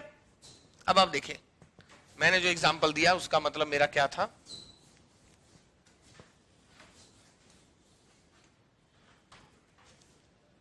सर देखो यहां साइन और कॉस दिख रहा है, सर यहां साइन और कॉस दिख रहा है, और कहीं ना कहीं साइन के फॉर्मूले में और कॉस के फॉर्मूले में ऐसा होता था, sign A cos B plus cos A sine B, ऐसा होता था ना? अरे क्या कर रहे हो, ऐसा होता था कि नहीं? साइन ए प्लस बी का क्या फॉर्मूला है? Sign A cos B plus cos A sine B, ऐसा। सर अगर मैं इसको साइन पुट कर दूं तो देखो sign A cos B plus cos A sine B, मैंने कहा बिल्कुल बात तो सही है, बट सर अगर ये ए 5 हो गया तो आप ऐसे कैसे कह सकते हो कि सर साइन थीटा बराबर 5, साइन तो -1 और 1 के बीच में ही रहता है, तो 5 तो नहीं होगा। भाई ये ए सर 5 भी हो सकता है, -100 भी हो सकता है, मुझे क्या पता ये ए और बी क्या है? इसमें कोई शक नहीं, इसमें कोई भी दो राय नहीं है। तो अब क्या करें? अगर मैं इसको साइन पुट करना चाहता हूं और इसको कॉस, अगर मैं वो फॉर्मूला बनाना चाहता हूं, और अगर कॉस का फॉर्मूला बनाना चाहता हूं तो कॉस कॉस साइन साइन, तो अगर मैं साइन का बनाना चाहता हूं तो इसे साइन बनाना चाहता हूं, इसे कॉस, तो कहूंगा sign A cos B plus cos A sine B. तो सर ये अगर साइन बने ये कॉस, बट ये -1 और 1 के बीच में नहीं है, तो कैसे? तो देखो अगर ये साइन थीटा है ये कॉस थीटा है, तो ये गारंटी बात है sine square theta plus cos square theta 1 होता है स्टूडेंट। और अगर वो 1 होता है तो आप समझिए कि इसको इसके मॉड से भाग कर दिया मैंने और वही गुना कर दिया।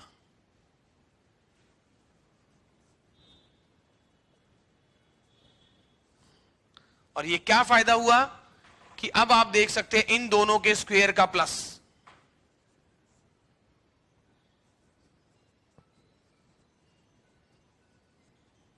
एक तो 1 बन गया एक तो 1 बन गया, इन दोनों के स्क्वायर का प्लस 1 हो गया है। और अगर इन दोनों के स्क्वायर का प्लस 1 हो गया है तो ये ऑब्वियस बात है इनमें से अगर एक साइन है तो दूसरा पक्का कॉस है और इसकी वैल्यू भी -1 और 1 के बीच में है। आप बोलो क्या लाऊं मैं?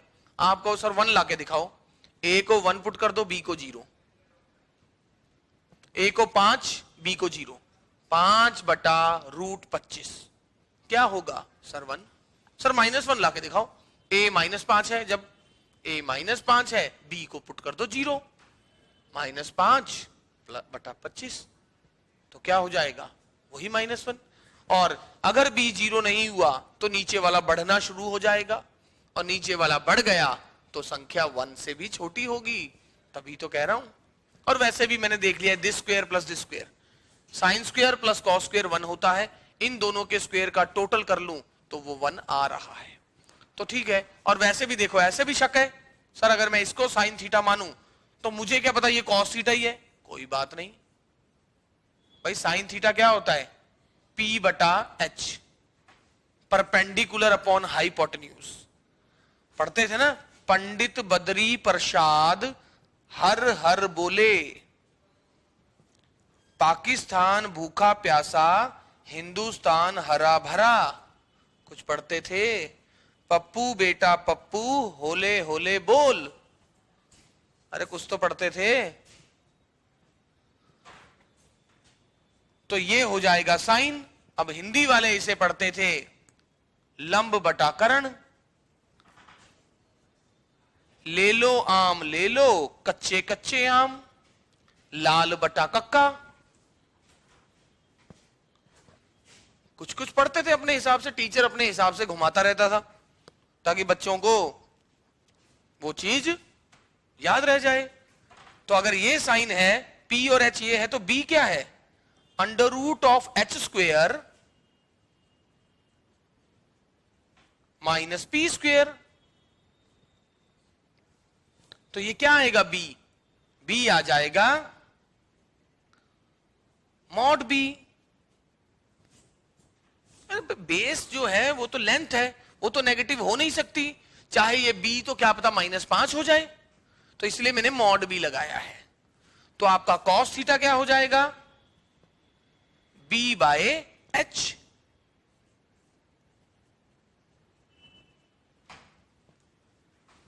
तो आप ऐसा भी लिख सकते हैं, दोनों के लिए बात वैध है। अब मेरे कहने का क्या तात्पर्य है? तो अब देखिए क्या बन रहा है।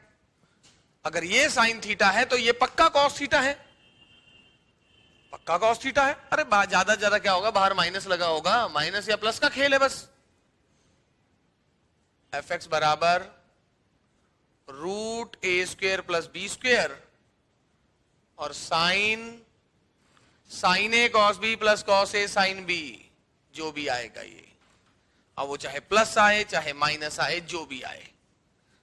अब आपको इसकी वैल्यू पता है कि साइन में, साइन कुछ भी पुट कर दूं, एक्स साइन के अंदर जो मर्जी आ जाए, साइन ऑफ ये जो अल्फा है, साइन अल्फा की वैल्यू -1 और 1 के बीच में है, और दोनों साइड मैंने √A² प्लस B² से गुना कर दिया स्टूडेंट्स।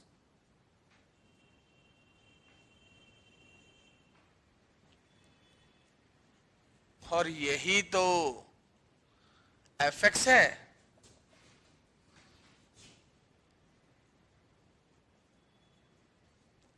तो मैं यही कह रहा था कि fx की वैल्यू किसके बीच में होगी?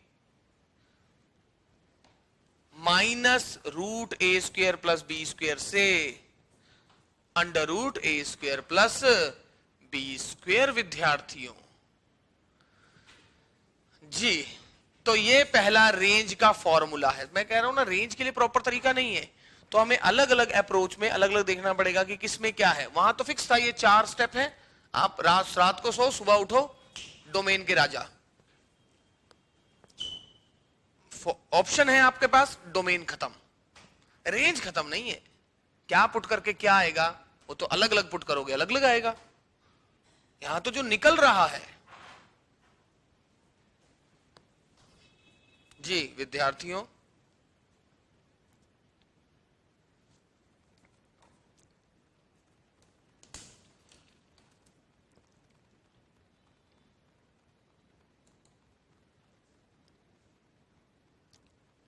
हाँ दिव्या जी समझ आ रहा है? Very good.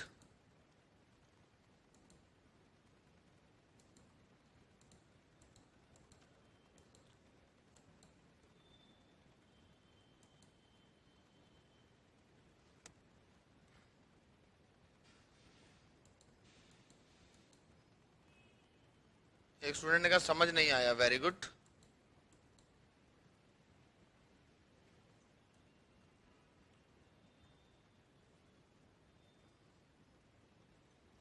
एक बच्चा कह रहा है आंसर क्वेश्चन पूछा है, क्वेश्चन पूछा है। मान लो आपने क्वेश्चन पूछा है, ऐसे 5 अलग अलग बच्चों ने 5 क्वेश्चन पूछे, फिर सिलेबस ही नहीं खत्म करने दोगे। अब क्वेश्चन तुमने कहां पूछा है?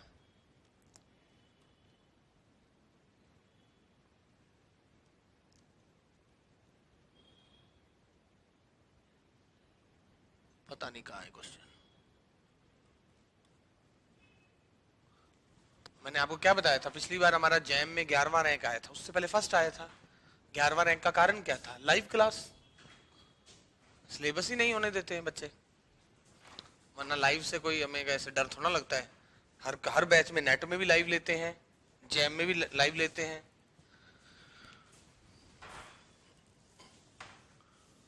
बट उसमें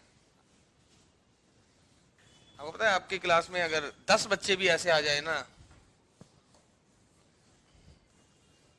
तो आपके सिलेबस को वो 1.5 साल भी बना सकते हैं। सो खैर जो भी है,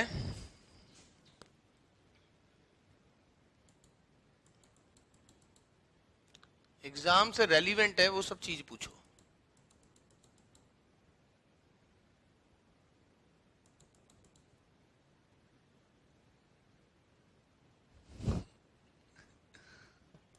अपने पास सलाहकार बहुत है। एक बच्चे ने फिर सलाह दे दी, सर समझ तो आ रहा है लेकिन बोर्ड पर लिखो प्रॉपर तरीके से। अभी जीवन काल में क्या क्या सुनना पड़ेगा। अभी प्रॉपर तरीका कौन सा है? ए परमात्मा,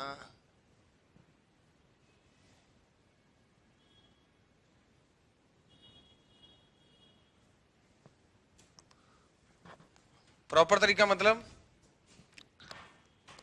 अच्छा, प्रॉपर तरीका कहीं ऐसा लाइन बना के लिखूं इधर इधर? कैसा प्रॉपर क्या होता है? तो ये प्रॉपर नहीं था क्या? और प्रॉपर कैसा होता है?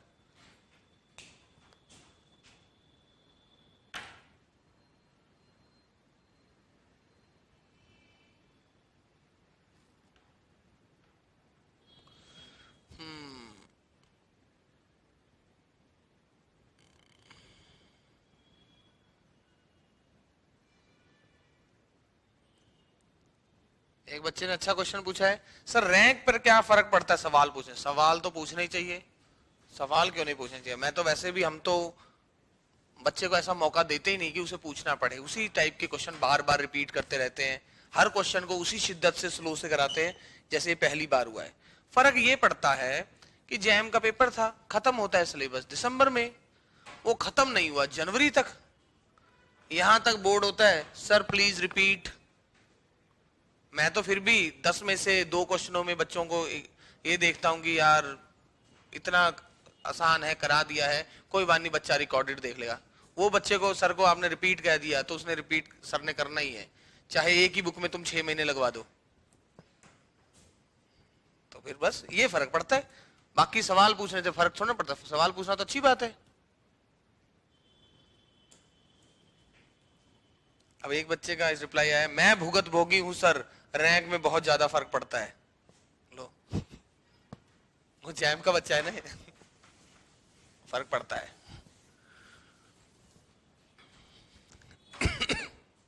आगे तो देखिए, अगर मैं इसी की बात करूं,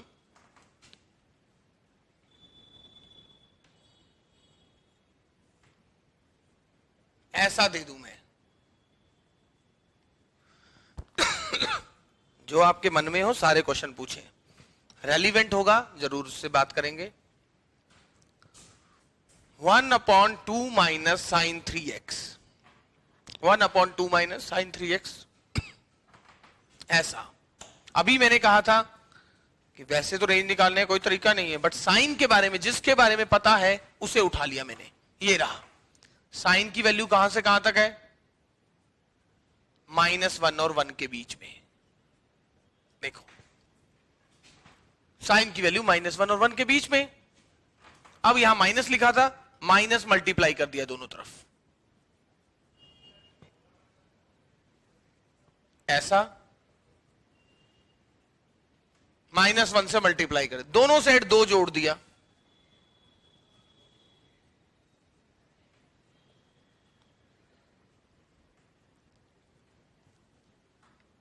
दोनों साइड बटा कर दिया, जो बड़ा है वो छोटा हो गया, छोटा है वो बड़ा हो गया।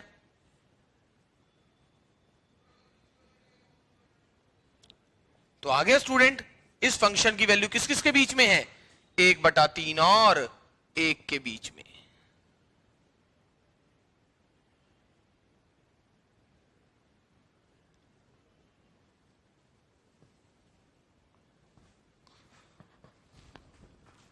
जी 90% तो हम आपको मौका देंगे ही नहीं पूछने का, सब कुछ ही कराएंगे। बस मैंने पहले दिन ही आप सबसे एक रिक्वेस्ट की थी कि कोई बच्चा अगर 2 दिन छुट्टी मारता है और उसके बाद आता है बीच में, तो वो कम पूछे, समझ रहे हो? अगर जब तक उसने नहीं पढ़ा है, उससे वो दूसरे बच्चों को डिस्टर्ब करेगा कि आज वो जो आप हो, कल आपकी जगह कोई और हो सकता है। सही कहा ना पवन? क्योंकि इससे फिर बाकी बच्चों का लॉस हो जाएगा। मान लो आप 3 दिन नहीं आए हो, आपने 3 दिन से कुछ नहीं पढ़ा, अब सर बता रहे फ्रैक्शनल पार्ट, अब सर तो बताएंगे सीधा कि 0 और 1 के बीच में है। अब आप करो सर कैसे होगा 0 से 1 के बीच में, और अब उसके बीच में लग गए तो फिर वो दिक्कत है। अब एक बच्चे ने पूछा सर इनइक्वालिटी के साइन चेंज नहीं होंगे क्या? चेंज हुए तो हैं, कहां नहीं चेंज हुए बताओ? हाँ शिव कुमार, और हर क्वेश्चन में बच्चे की सुन रहा हूं, पूरी बात कर रहा हूं, कहां चेंज नहीं हुए? क्या शिव कुमार को ऐसा लग रहा है कि यहां चेंज नहीं किया सर ने? हाँ शिव, क्या आप यहां कहना चाह रहे हो? क्योंकि इनइक्वालिटी की बातें 2 जगह हुई है चेंज होने की। कौन से पे कह रहे हो, पहले वाले में कि दूसरे में?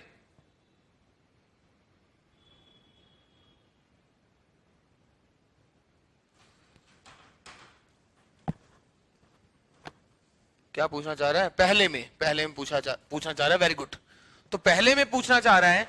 तो ये देखिए भाई, ये -1 से 1 था, मैंने माइनस गुना किया तो इनइक्वालिटी चेंज होगी, तो माइनस से गुना किया तो ये 1 बन गया, ये -1 बन गया, तभी तो -1 पहले आ गया और 1 उधर चला गया। अच्छा ओके, मैं समझ गया ये बच्चा क्या कहना चाह रहा है। इस बच्चे की भावनाओं को मैं समझ गया हूं। ये बच्चे की भावना क्या कह रही है? इस बच्चे की भावना कह रही है कि सर 1 से गुना किया और इनइक्वालिटी ऐसे चेंज करो। अच्छा ये बात थी क्या? उसको मैंने ऐसे लिख दिया। हाँ ये मेरे से चूक जरूर हो सकती है, मगर वो थी एक ही बात। अरे साइन 3x तो 1 से ही कम है ना, अभी भी 1 से कम है। आ गई फिर, ठीक है, तो वही किया था, बस मैंने उसको ऐसे लिख दिया। ठीक, हाँ बस वही काम किया था मैंने कुछ कहा अलग किया था। मैंने क्या कहा, बार बार ये साइन बनाने की कोशिश कर रहा हूं मैं। चलो एक बार और देखता हूं, ये तो काफी इंपॉर्टेंट है।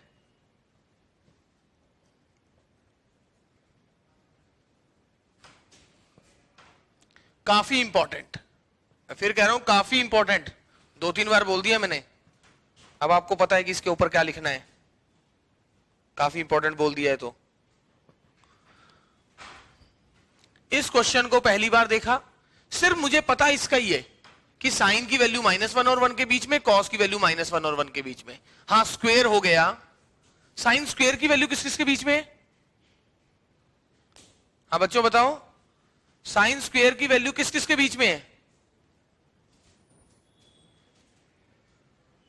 विद्यार्थियों 0 और 1 के बीच में। एब्सोल्युटली करेक्ट, बिल्कुल सही कहा, 0 और 1 के बीच में, क्योंकि स्क्वेयर हो जाएगा तो नेगेटिव तो आएगा नहीं। अब 0 से 1 के बीच में, बिल्कुल सही, बस थैंक यू वेरी मच। अब ये क्वेश्चन अगर पहली बार देखा है, साइन स्क्वेयर प्लस कॉस 4, अब मैं इसका रेंज निकालना चाह रहा हूं, तो पहली बार जो हमारे माइंड में आता है ये रहा साइन स्क्वेयर। काश यहां कॉस स्क्वेयर होता ना तो मजा आ जाता। मजा आता कि नहीं? अरे भाई यहां कॉस स्क्वेयर होता तो मजा आता कि नहीं आता?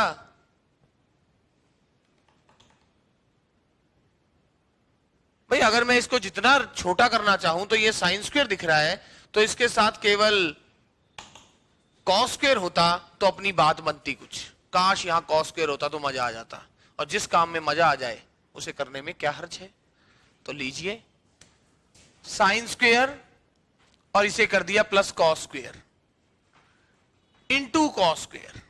मगर इन्होंने एक बात और कह दी कि साइन स्क्वायर और कॉस स्क्वायर तो तभी जुड़ेगा जब ये अलग होगा, तो अब इसको अलग करना है। तो अलग करने के लिए क्या करूं,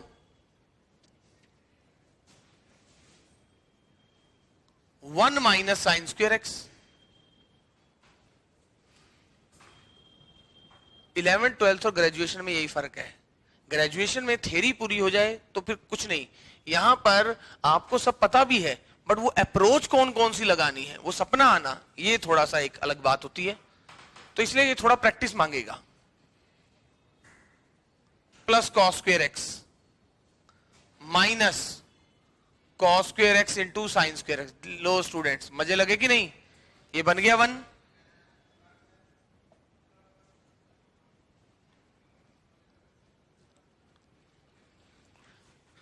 क्या इसके साथ कुछ इंसाफ कर सकते हो,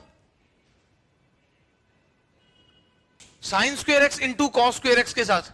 ये साइन इंटू कॉस गुना का कहीं देखा है, कहां देखा हुआ है, देखा देखा सा लग रहा है। Sine x into cos x गुना में हाँ, एक स्टूडेंट ने बताया कि सर देखा हुआ तो लग रहा है, और वो लग रहा है बिल्कुल, रचना ने सही बताया और पवन ने भी, इन सब ने सही बताया। सर अगर साइन 2x के फॉर्मूले में साइन और कॉस गुना हुआ दिखता है तो बस साइन 2x बन गया, तो भी क्या समस्या है। काश यहां 4 होता तो मजा आ जाता, क्योंकि 2 साइन एक्स कॉस एक्स होता है जो 4 से गुना और 4 से डिवाइड।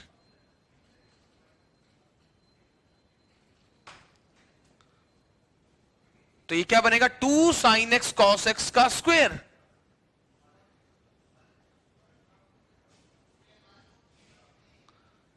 तो ये क्या बनेगा,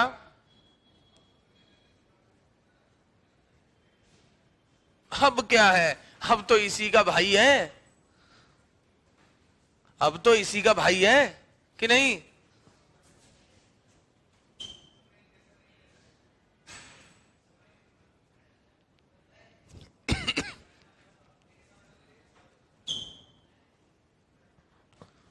जी, एक बच्चा कह रहा है कि राजस्थान बोर्ड की 12th क्लास में 6.5 है, पता नहीं होगा, शायद पढ़ा होगा। तो अब इसका रेंज बता दो, अब तो बता दो मेरे बिना किए, 1 मिनट दे रहा हूं।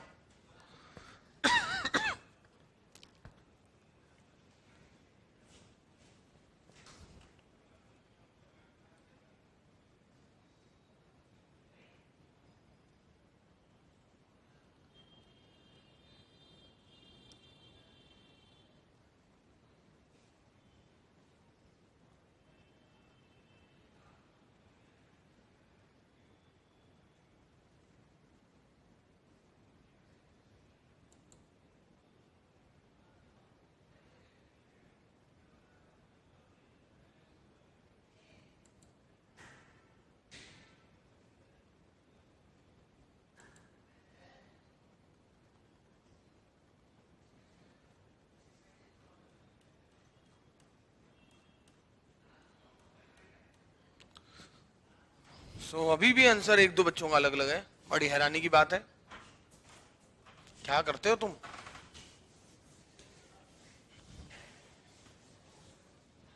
साइन स्क्वेयर, सबसे पहले साइन स्क्वेयर उठाओ। साइन स्क्वेयर की वैल्यू 0 और 1 के बीच में है बच्चों।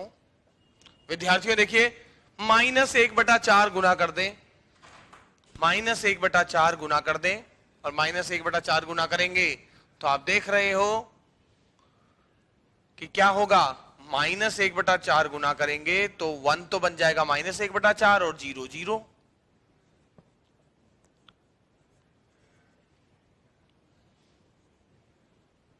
ऐसा, अरे छोटा ये है, बड़ा ये है। अगला 1 जोड़ दो, 1 जोड़ देंगे तो क्या बनेगा,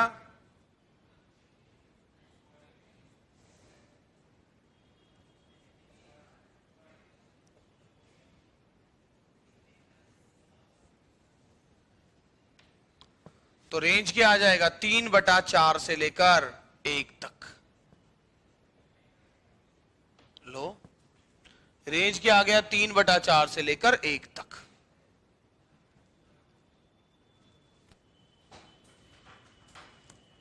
समझिए ध्यान से।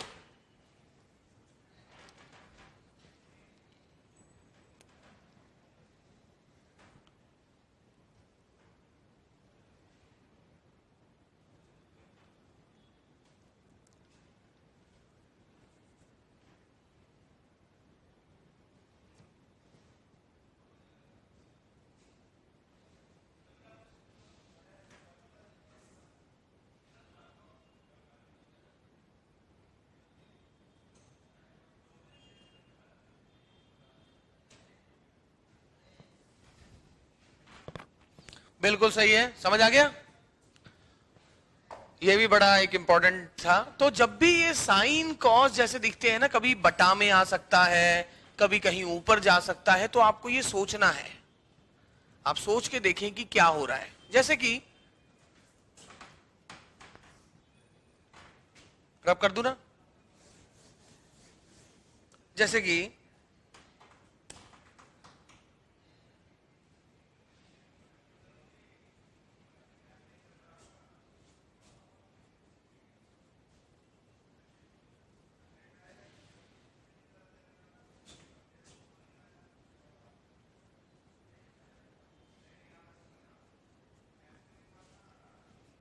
रेंज निकालो।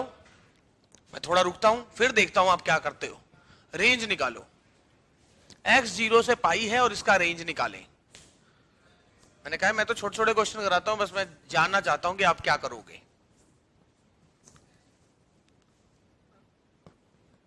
एग्जाम में तभी आप जस्टिस कर पाओगे जब यहां पर हर चीज पे विचार कर पाओगे। दिमाग की टेस्टिंग होती रहेगी आपकी थ्रू आउट।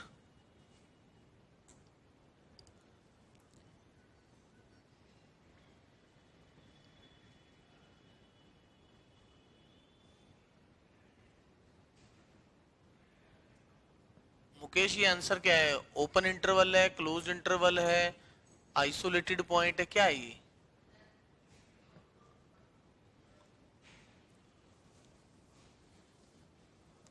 सोचें सोचें। हाँ, हिम्मत, हिम्मत जी क्या कर रहे हैं? हिम्मत रखो।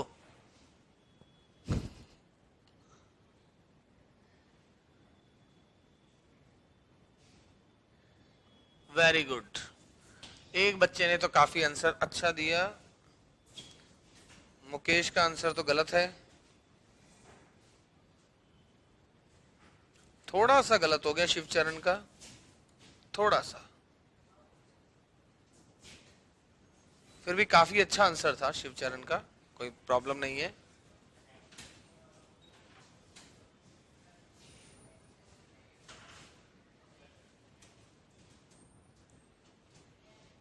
नहीं नहीं,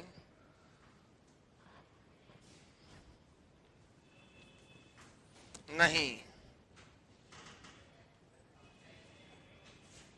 नो नो। हाँ बिल्कुल, शिवचरण का सही है। एक बच्चे ने सही दे दिया है, हमारा पुराना पढ़ा हुआ बच्चा है। तो बिल्कुल हर्ष ने भी बिल्कुल सही दिया है, हर्ष का आंसर वेरी गुड। अब आप देखिए, साफ पता है कि भाई जब इसका आंसर इंटीजर ही आना है, तो जब आपने, आपका x तो है 0 से लेकर पाई तक, आपने देखा जब आपने x को 0 से लेकर 1 तक पुट कर दिया तो भी यहां पर केवल 0 ही गया है। आपका x जब 0 से लेकर 1 तक है तो भी ये केवल 0 रहा और cos 0 1 आया, आपको केवल 1 ही मिला।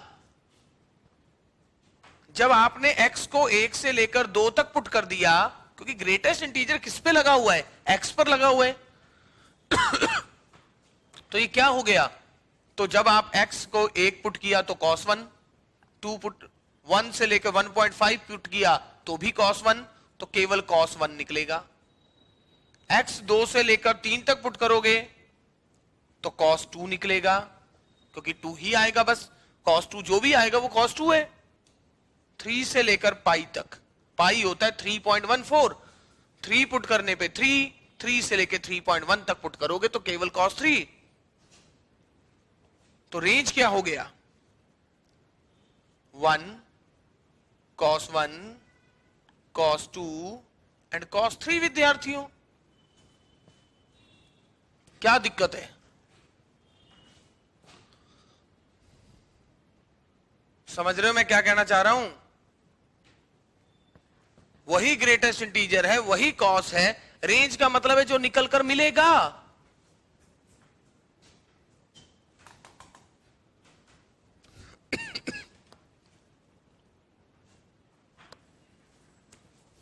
चलो कोई बात नहीं,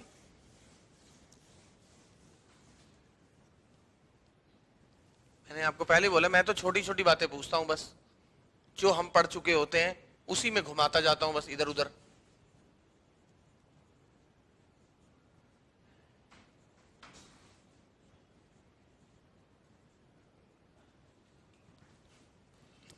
दिमाग की टेस्टिंग कर रहे हैं बस। जिसका दिमाग की टेस्टिंग होती रहेगी पेपर में वही काम आएगा। अब इसको बता दें जरा इसका रेंज। जो कम से कम ऐसे फंक्शन है जिनका पता है आपको, उनका तो कोशिश करें। इस बार हिंट दे रहा हूं आपको, बस देनी नहीं चाहिए कि भाई ग्रेटेस्ट इंटीजर कॉस के ऊपर लगा है। इस बार पहले एक्स पर लगा हुआ था, मैंने सोचा किसी को दिखा नहीं है तो मैं ही दिखा दूं, मेरी नजर से देख ले वो। एक बच्चे ने दिया तो बहुत अच्छा आंसर है, हर्ष ने। क्या बात है Harsh, very good. Mukesh very good. उम्मीद है आंसर होगा। ये दिन इन दोनों बच्चों ने जो बात की है ना, मुझे नहीं पता वो ठीक है कि नहीं, बट अगर ठीक है तो फिर ये होगा। क्यों? क्योंकि -101 के अलावा आखिर आंसर आएगा क्या? x कुछ भी घुमाते रहो, कुछ भी, cos की वैल्यू -1 से 1 ही आएगी। अरे ग्रेटेस्ट इंटीजर तो cos पे लगा है ना। अब x आप कुछ भी पूरा r भी, अगर पूरा r पुट कर देता तब तो गारंटी थी कि इनका आंसर पक्का सही है। कि हो सकता है अभी भी सही है, मैं अभी की बात तो कर ही नहीं रहा। बट एक बच्चे ने जैसे -1 से 1 बोला, क्यों भाई -1 से 1 क्यों? इसका आंसर क्या 0.5 ले आओगे आप? 0.5 कैसे लाओगे जब ग्रेटेस्ट इंटीजर लगा है? वो तो 0 बन जाएगा। cos की वैल्यू -1 और 1 के बीच में है, और जैसे ही उसका ग्रेटेस्ट इंटीजर निकलेगा तो -1, 0 और 1 के अलावा कुछ नहीं निकल सकता। आप x ऐसा कुछ पुट कर दो जिसमें आंसर आपका आधा आएगा, तो बाहर क्या निकलेगा? 0। अरे बाहर क्या निकल रहा है? आंसर आ क्या रहा है? तो इन 2-3 बच्चों ने सीधा कहा सर आंसर ये आ रहे हैं। अब बस देखने वाली बात इसमें यह थी कि क्या 0 से 2 पाई तक -1, 0 और 1 तीनों प्राप्त हो भी रहे हैं कि नहीं? भाई मैं नहीं कह रहा हूं, हो सकता है तीनों प्राप्त हो रहे हो, और क्या पता ग्राफ ही इतना दे देता भाई, इतना तो सिर्फ 1 और 0 ही प्राप्त हो रहे थे। मेरे कहने का मतलब समझ रहे हो? अब वो ग्राफ देखना था। तो ठीक है, 0 से 2 पाई तक तो सर हमें कॉस का ग्राफ बनाना आता ही है। मैंने कहा वेरी गुड, बना लो जरा। सर ये रहा ग्राफ कॉस का 2 पाई तक। सर देखिए जब आप x को 0 पुट करोगे तो आंसर क्या आएगा? अरे आंसर क्या आ रहा है? रेंज वो है। रेंज वो नहीं है जितना आप डोमेन को समझ रहे हो। रेंज तो ये क्या, रेंज तो पता ही नहीं, अलग लेवल है उसको। तो ये कॉन्टिन्यूस प्रोसेस है, आप जीवन भर पढ़ते रहोगे, जीवन भर रेंज निकालते रहोगे। x अगर 0 है, cos 0 1 आता है, यानी fx की वैल्यू 1 आएगी, मतलब 1 तो रेंज में है। इतना पता लग गया, 1 तो आना ही आना है। और वैसे भी देख रहे हो, अगर x 0 से लेकर π/2 तक है, x अगर 0 से लेकर 0, ठीक है 0, छोटे वाली वैल्यू उठाता है ना ये तो। x 0 है तब तो fx 1 है। x अगर 0 से बड़ा है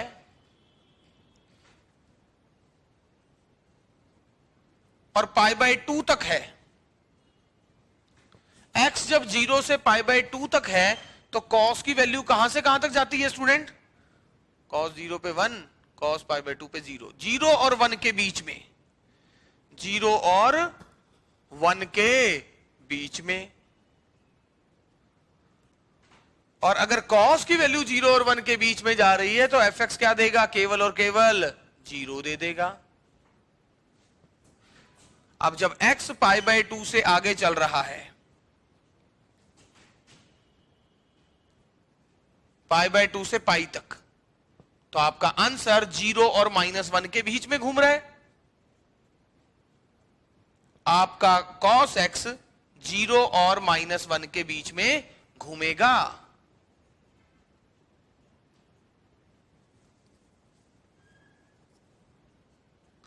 और अगर cos 0 और -1 के बीच में घूम रहा है तो उसका ग्रेटेस्ट इंटीजर क्या आने वाला है? -1।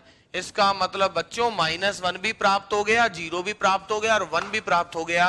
वैसे इन बच्चों को साफ पता था सर 0 से 2π तक तो cos पूरी वैल्यू लेता ही जा रहा है ना, तो -1 भी दिखेगा इसके बीच में।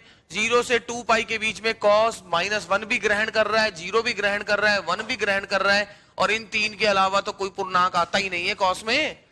और जब ग्रेटेस्ट इंटीजर लग गया तो पूर्णांक के अलावा तो कुछ निकलेगा ही नहीं। क्या महत्तम पूर्णांक में पूर्णांक के अलावा कुछ निकलता है? कुछ भी पुट करोगे, कुछ भी पुट कर लो, महत्तम पूर्णांक में पूर्णांक के अलावा कुछ बाहर निकलेगा ही नहीं। आप पुट तो चाहे 50 पुट करो, 50π पुट करो, 30π/2 पुट करो, 30π/6 पुट करो, 47π/9 पुट करो, आपका आंसर केवल और केवल क्या आने वाला है? एक पूर्णांक ही आने वाला है। आपका आंसर केवल एक पूर्णांक ही आने वाला है। जी विद्यार्थियों, समझ रहे हो मेरी बात को? हाँ जी तिवारी जी,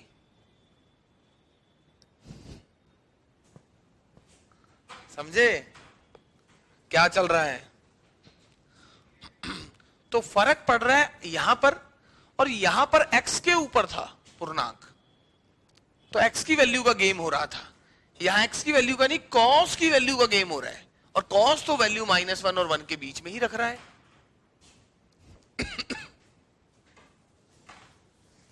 आगे मैंने चेक नहीं किया, क्यों?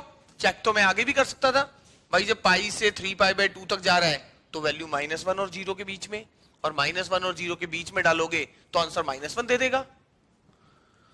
यहां 0 से 1 के बीच में, जब cos 0 से 1 के बीच में होगा, यहां मैं x थोड़ा ना देख रहा हूं, मैं तो cos देख रहा हूं। cos 0 और 1 के बीच में तो बाहर क्या निकलेगा? 0।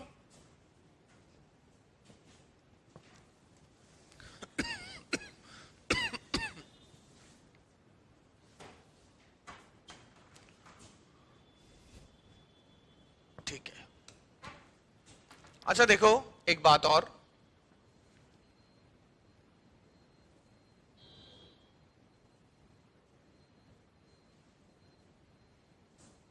ये बड़े काम की चीज है।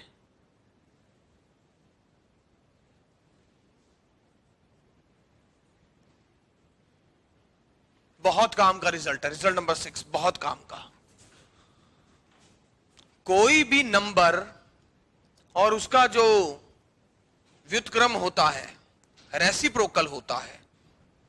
नंबर क्या, कोई भी x ही बोल देता हूं, चलो हाँ कोई भी नंबर, चलो कोई भी नंबर और उसका जो प्रतिलोम होता है वो हमेशा 2 या 2 से बड़ा रहता है,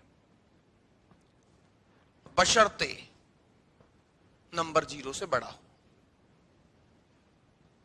और अगर नंबर 0 से छोटा है तो ये -2 या उससे छोटा होगा। मेरे कहने का क्या तात्पर्य है? वैसे भी चेक कर सकते हो सर ये बात सही है कि नहीं। देखो क्या x + 1/x 2 या 2 से बड़ा है?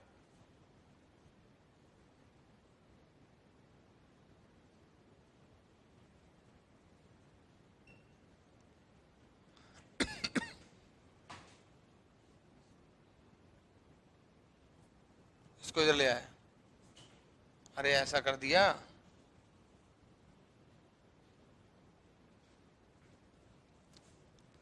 इसका मतलब यही हुआ कि x - 1 का स्क्वायर 0 या 0 से बड़ा होता है सर। और ये 0 का बहुत, इसकी सबसे छोटी वैल्यू 0 है। कब आएगी? जब x = 1 है। तो आप देख सकते हैं जब x = 1 है तब ये सही है, तब ये सही है। कोई बच्चा कहे सर पता नहीं लगा, कोई बात नहीं, नहीं पता लगा, इसमें भी कोई दिक्कत नहीं है, नहीं पता लगा। अगर उसको ये भी पता है तो भी मैं उसके साथ इंसाफ कर सकता हूं कि समांतर माध्य ग्रेटर देन इक्वल टू गुणोत्तर माध्य। अगर उस बच्चे को यह भी पता है तो भी कोई बात नहीं,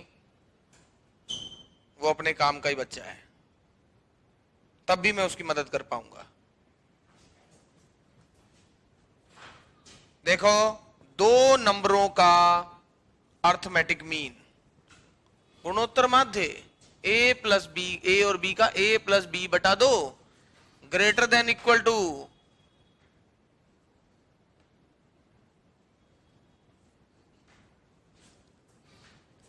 a गुना b की पावर 1 बटा 2, यही तो गुणोत्तर माध्य है। अब नहीं तो फिर गुणोत्तर माध्य तक रुको भाई, क्या करूं मैं।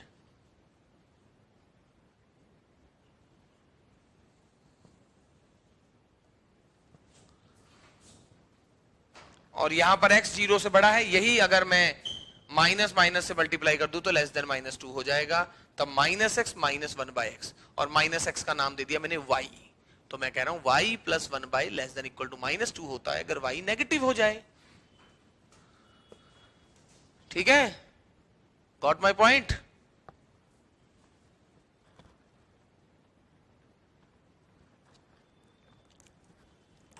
इसी बात से मैं कह सकता हूं, ये जो मैंने ऊपर रिजल्ट लिखा है, कभी कोई मुझे क्वेश्चन दे दे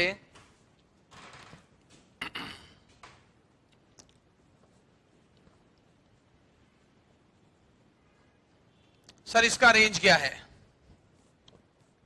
तो मैं कहूंगा डरने की जरूरत ही नहीं है, 5 से इन्फिनिटी। मैं ऐसे खत्म करूंगा इस क्वेश्चन को, मैं इस क्वेश्चन को ऐसे खत्म करूंगा। मैंने कहा ना, रेंज का कोई दीन ईमान नहीं है,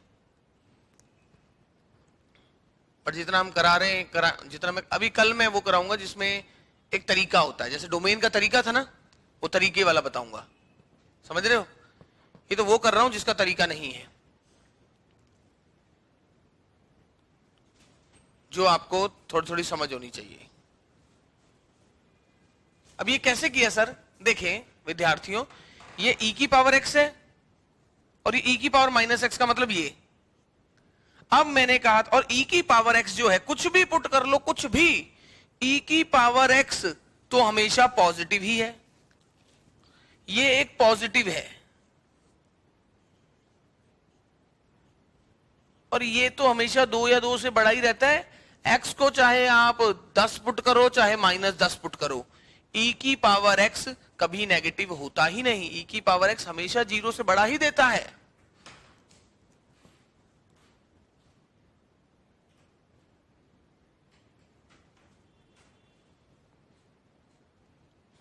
तो आप ये समझ रहे होंगे, ये तो पॉजिटिव है, e की पावर x कभी भी नेगेटिव नहीं है, चाहे -10 भी रख दोगे ना, ये भाई ये रहा -10, -10 पे जो वैल्यू है वो तो पॉजिटिव ही है ना।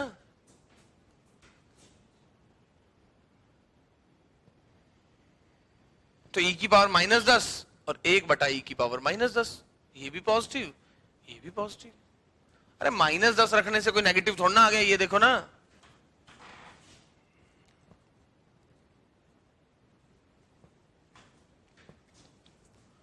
-10 रखने पे जो आंसर आया है। तो ये हमेशा 2 या 2 से बड़ा, +3 तो 5 या 5 से बड़ा, और e की पावर x को कभी ना कभी तो अनंत तक भी जाना है, तो अनंत तक तो जाएगा ही। अब सर ये बीच वाली सारी वैल्यू कैसे ले रहा है, तो भाई थोड़ा सा रुकना पड़ेगा। वैसे मैं बता दूं कि e की पावर x तो संतत होता है, कहीं ब्रेक ही नहीं होता है, और संतत यानी कॉन्टिन्यूअस फंक्शन का योग भी संतत ही होता है। तभी तो कह रहा हूं रेंज जो है वो तो एक, मैं कह रहा हूं पेपर में जो आएगा उसमें कोई समस्या नहीं है, मगर रेंज वैसे असल में एक टिपिकल प्रोसेस है। नेक्स्ट क्लास में वैसे मैं वो करूंगा जिसमें x+1 वाले, एक तो पेपर में जो आने का तरीका होता है, जैसा मैंने आज करवाए हैं क्वेश्चन इस प्रकार से, sin² x + cos 4x, कभी ये cos ग्रेटेस्ट इंटीजर ऐसा कर सकता है, या a sin x + b cos x का मतलब 2 sin x + 3 cos x, वो जो मैंने a और b लिखा था उसी को मैं ऐसा लिख सकता था। इसकी सबसे बड़ी वैल्यू बताओ, इसकी सबसे बड़ी वैल्यू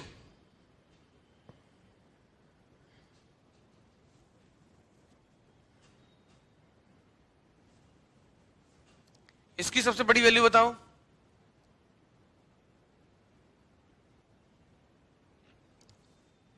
बिल्कुल, वेरी गुड, बच्चे सही बता रहे हैं।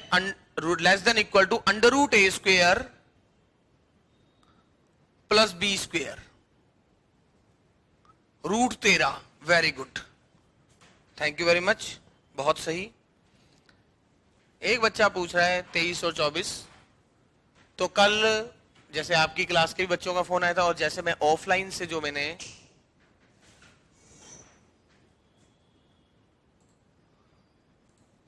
अच्छा देखो, शीट में ना जो अभ्यास प्रश्न 2 है ना, अभ्यास प्रश्न 2 शीट में, उसमें क्वेश्चन नंबर 6 में ऑप्शन नंबर ए और बी दोनों सही हैं। क्वेश्चन नंबर 6 में ऑप्शन नंबर ए और बी दोनों सही हैं।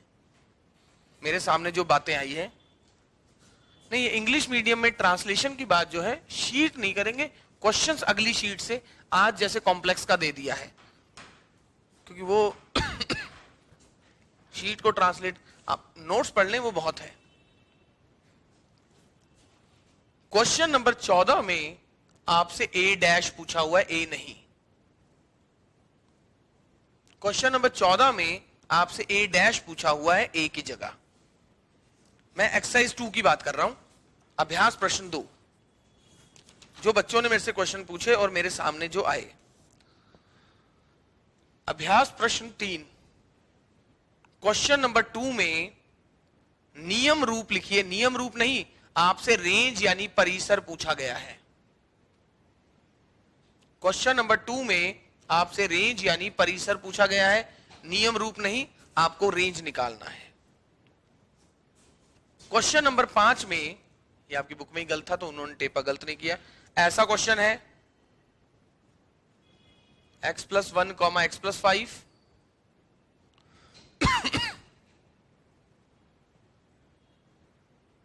ऐसा। पीछे आंसर में 0 भी दे रखा है, और जबकि मैंने कहा था रेंज का डोमेन क्या होता है, रेंज का डोमेन क्या होता है, वो सभी ए के element such that x, y1 relation में होना चाहिए। तो रिलेशन में जब आप ये 0 पुट करोगे तो रिलेशन में 1,5 है, 1 पुट करोगे तो 2,6 है। तो 1,5 तो जो डोमेन आएगा वो 1 से स्टार्ट हो रहा है, जबकि पीछे आंसर में 0 से स्टार्ट दे रखा था, तो वो गलत है। और डोमेन आएगा कुछ ऐसा आपका 1, 2, 3, 4, 5, 6, और रेंज आएगा 0 पुट किया तो 5, रेंज क्या आएगा 5, 6, 7, 8, 9, 10। उसको करेक्ट कर लेना अपने बुक में भी, अपने बुक में भी उसे करेक्ट कर देना, पेन वगैरह जो भी है आपके पास। क्वेश्चन नंबर 8 में आंसर तो पीछे नहीं दिया हुआ, बट इसका आंसर डी आएगा। जिसको बाद में ऐसे समझना है तो वो मुझसे लाइव क्लास का यही फायदा है कि एक्सरसाइज में वो आप मुझसे पूछ लीजिएगा, ठीक है ना? ओके, वो आप मुझसे क्लास में बोल देना एक्सरसाइज का ये वाला क्वेश्चन। क्वेश्चन नंबर 9 का आंसर है सी, क्वेश्चन नंबर 10 का आंसर है ए। वो आंसर इन्होंने नहीं डाले थे।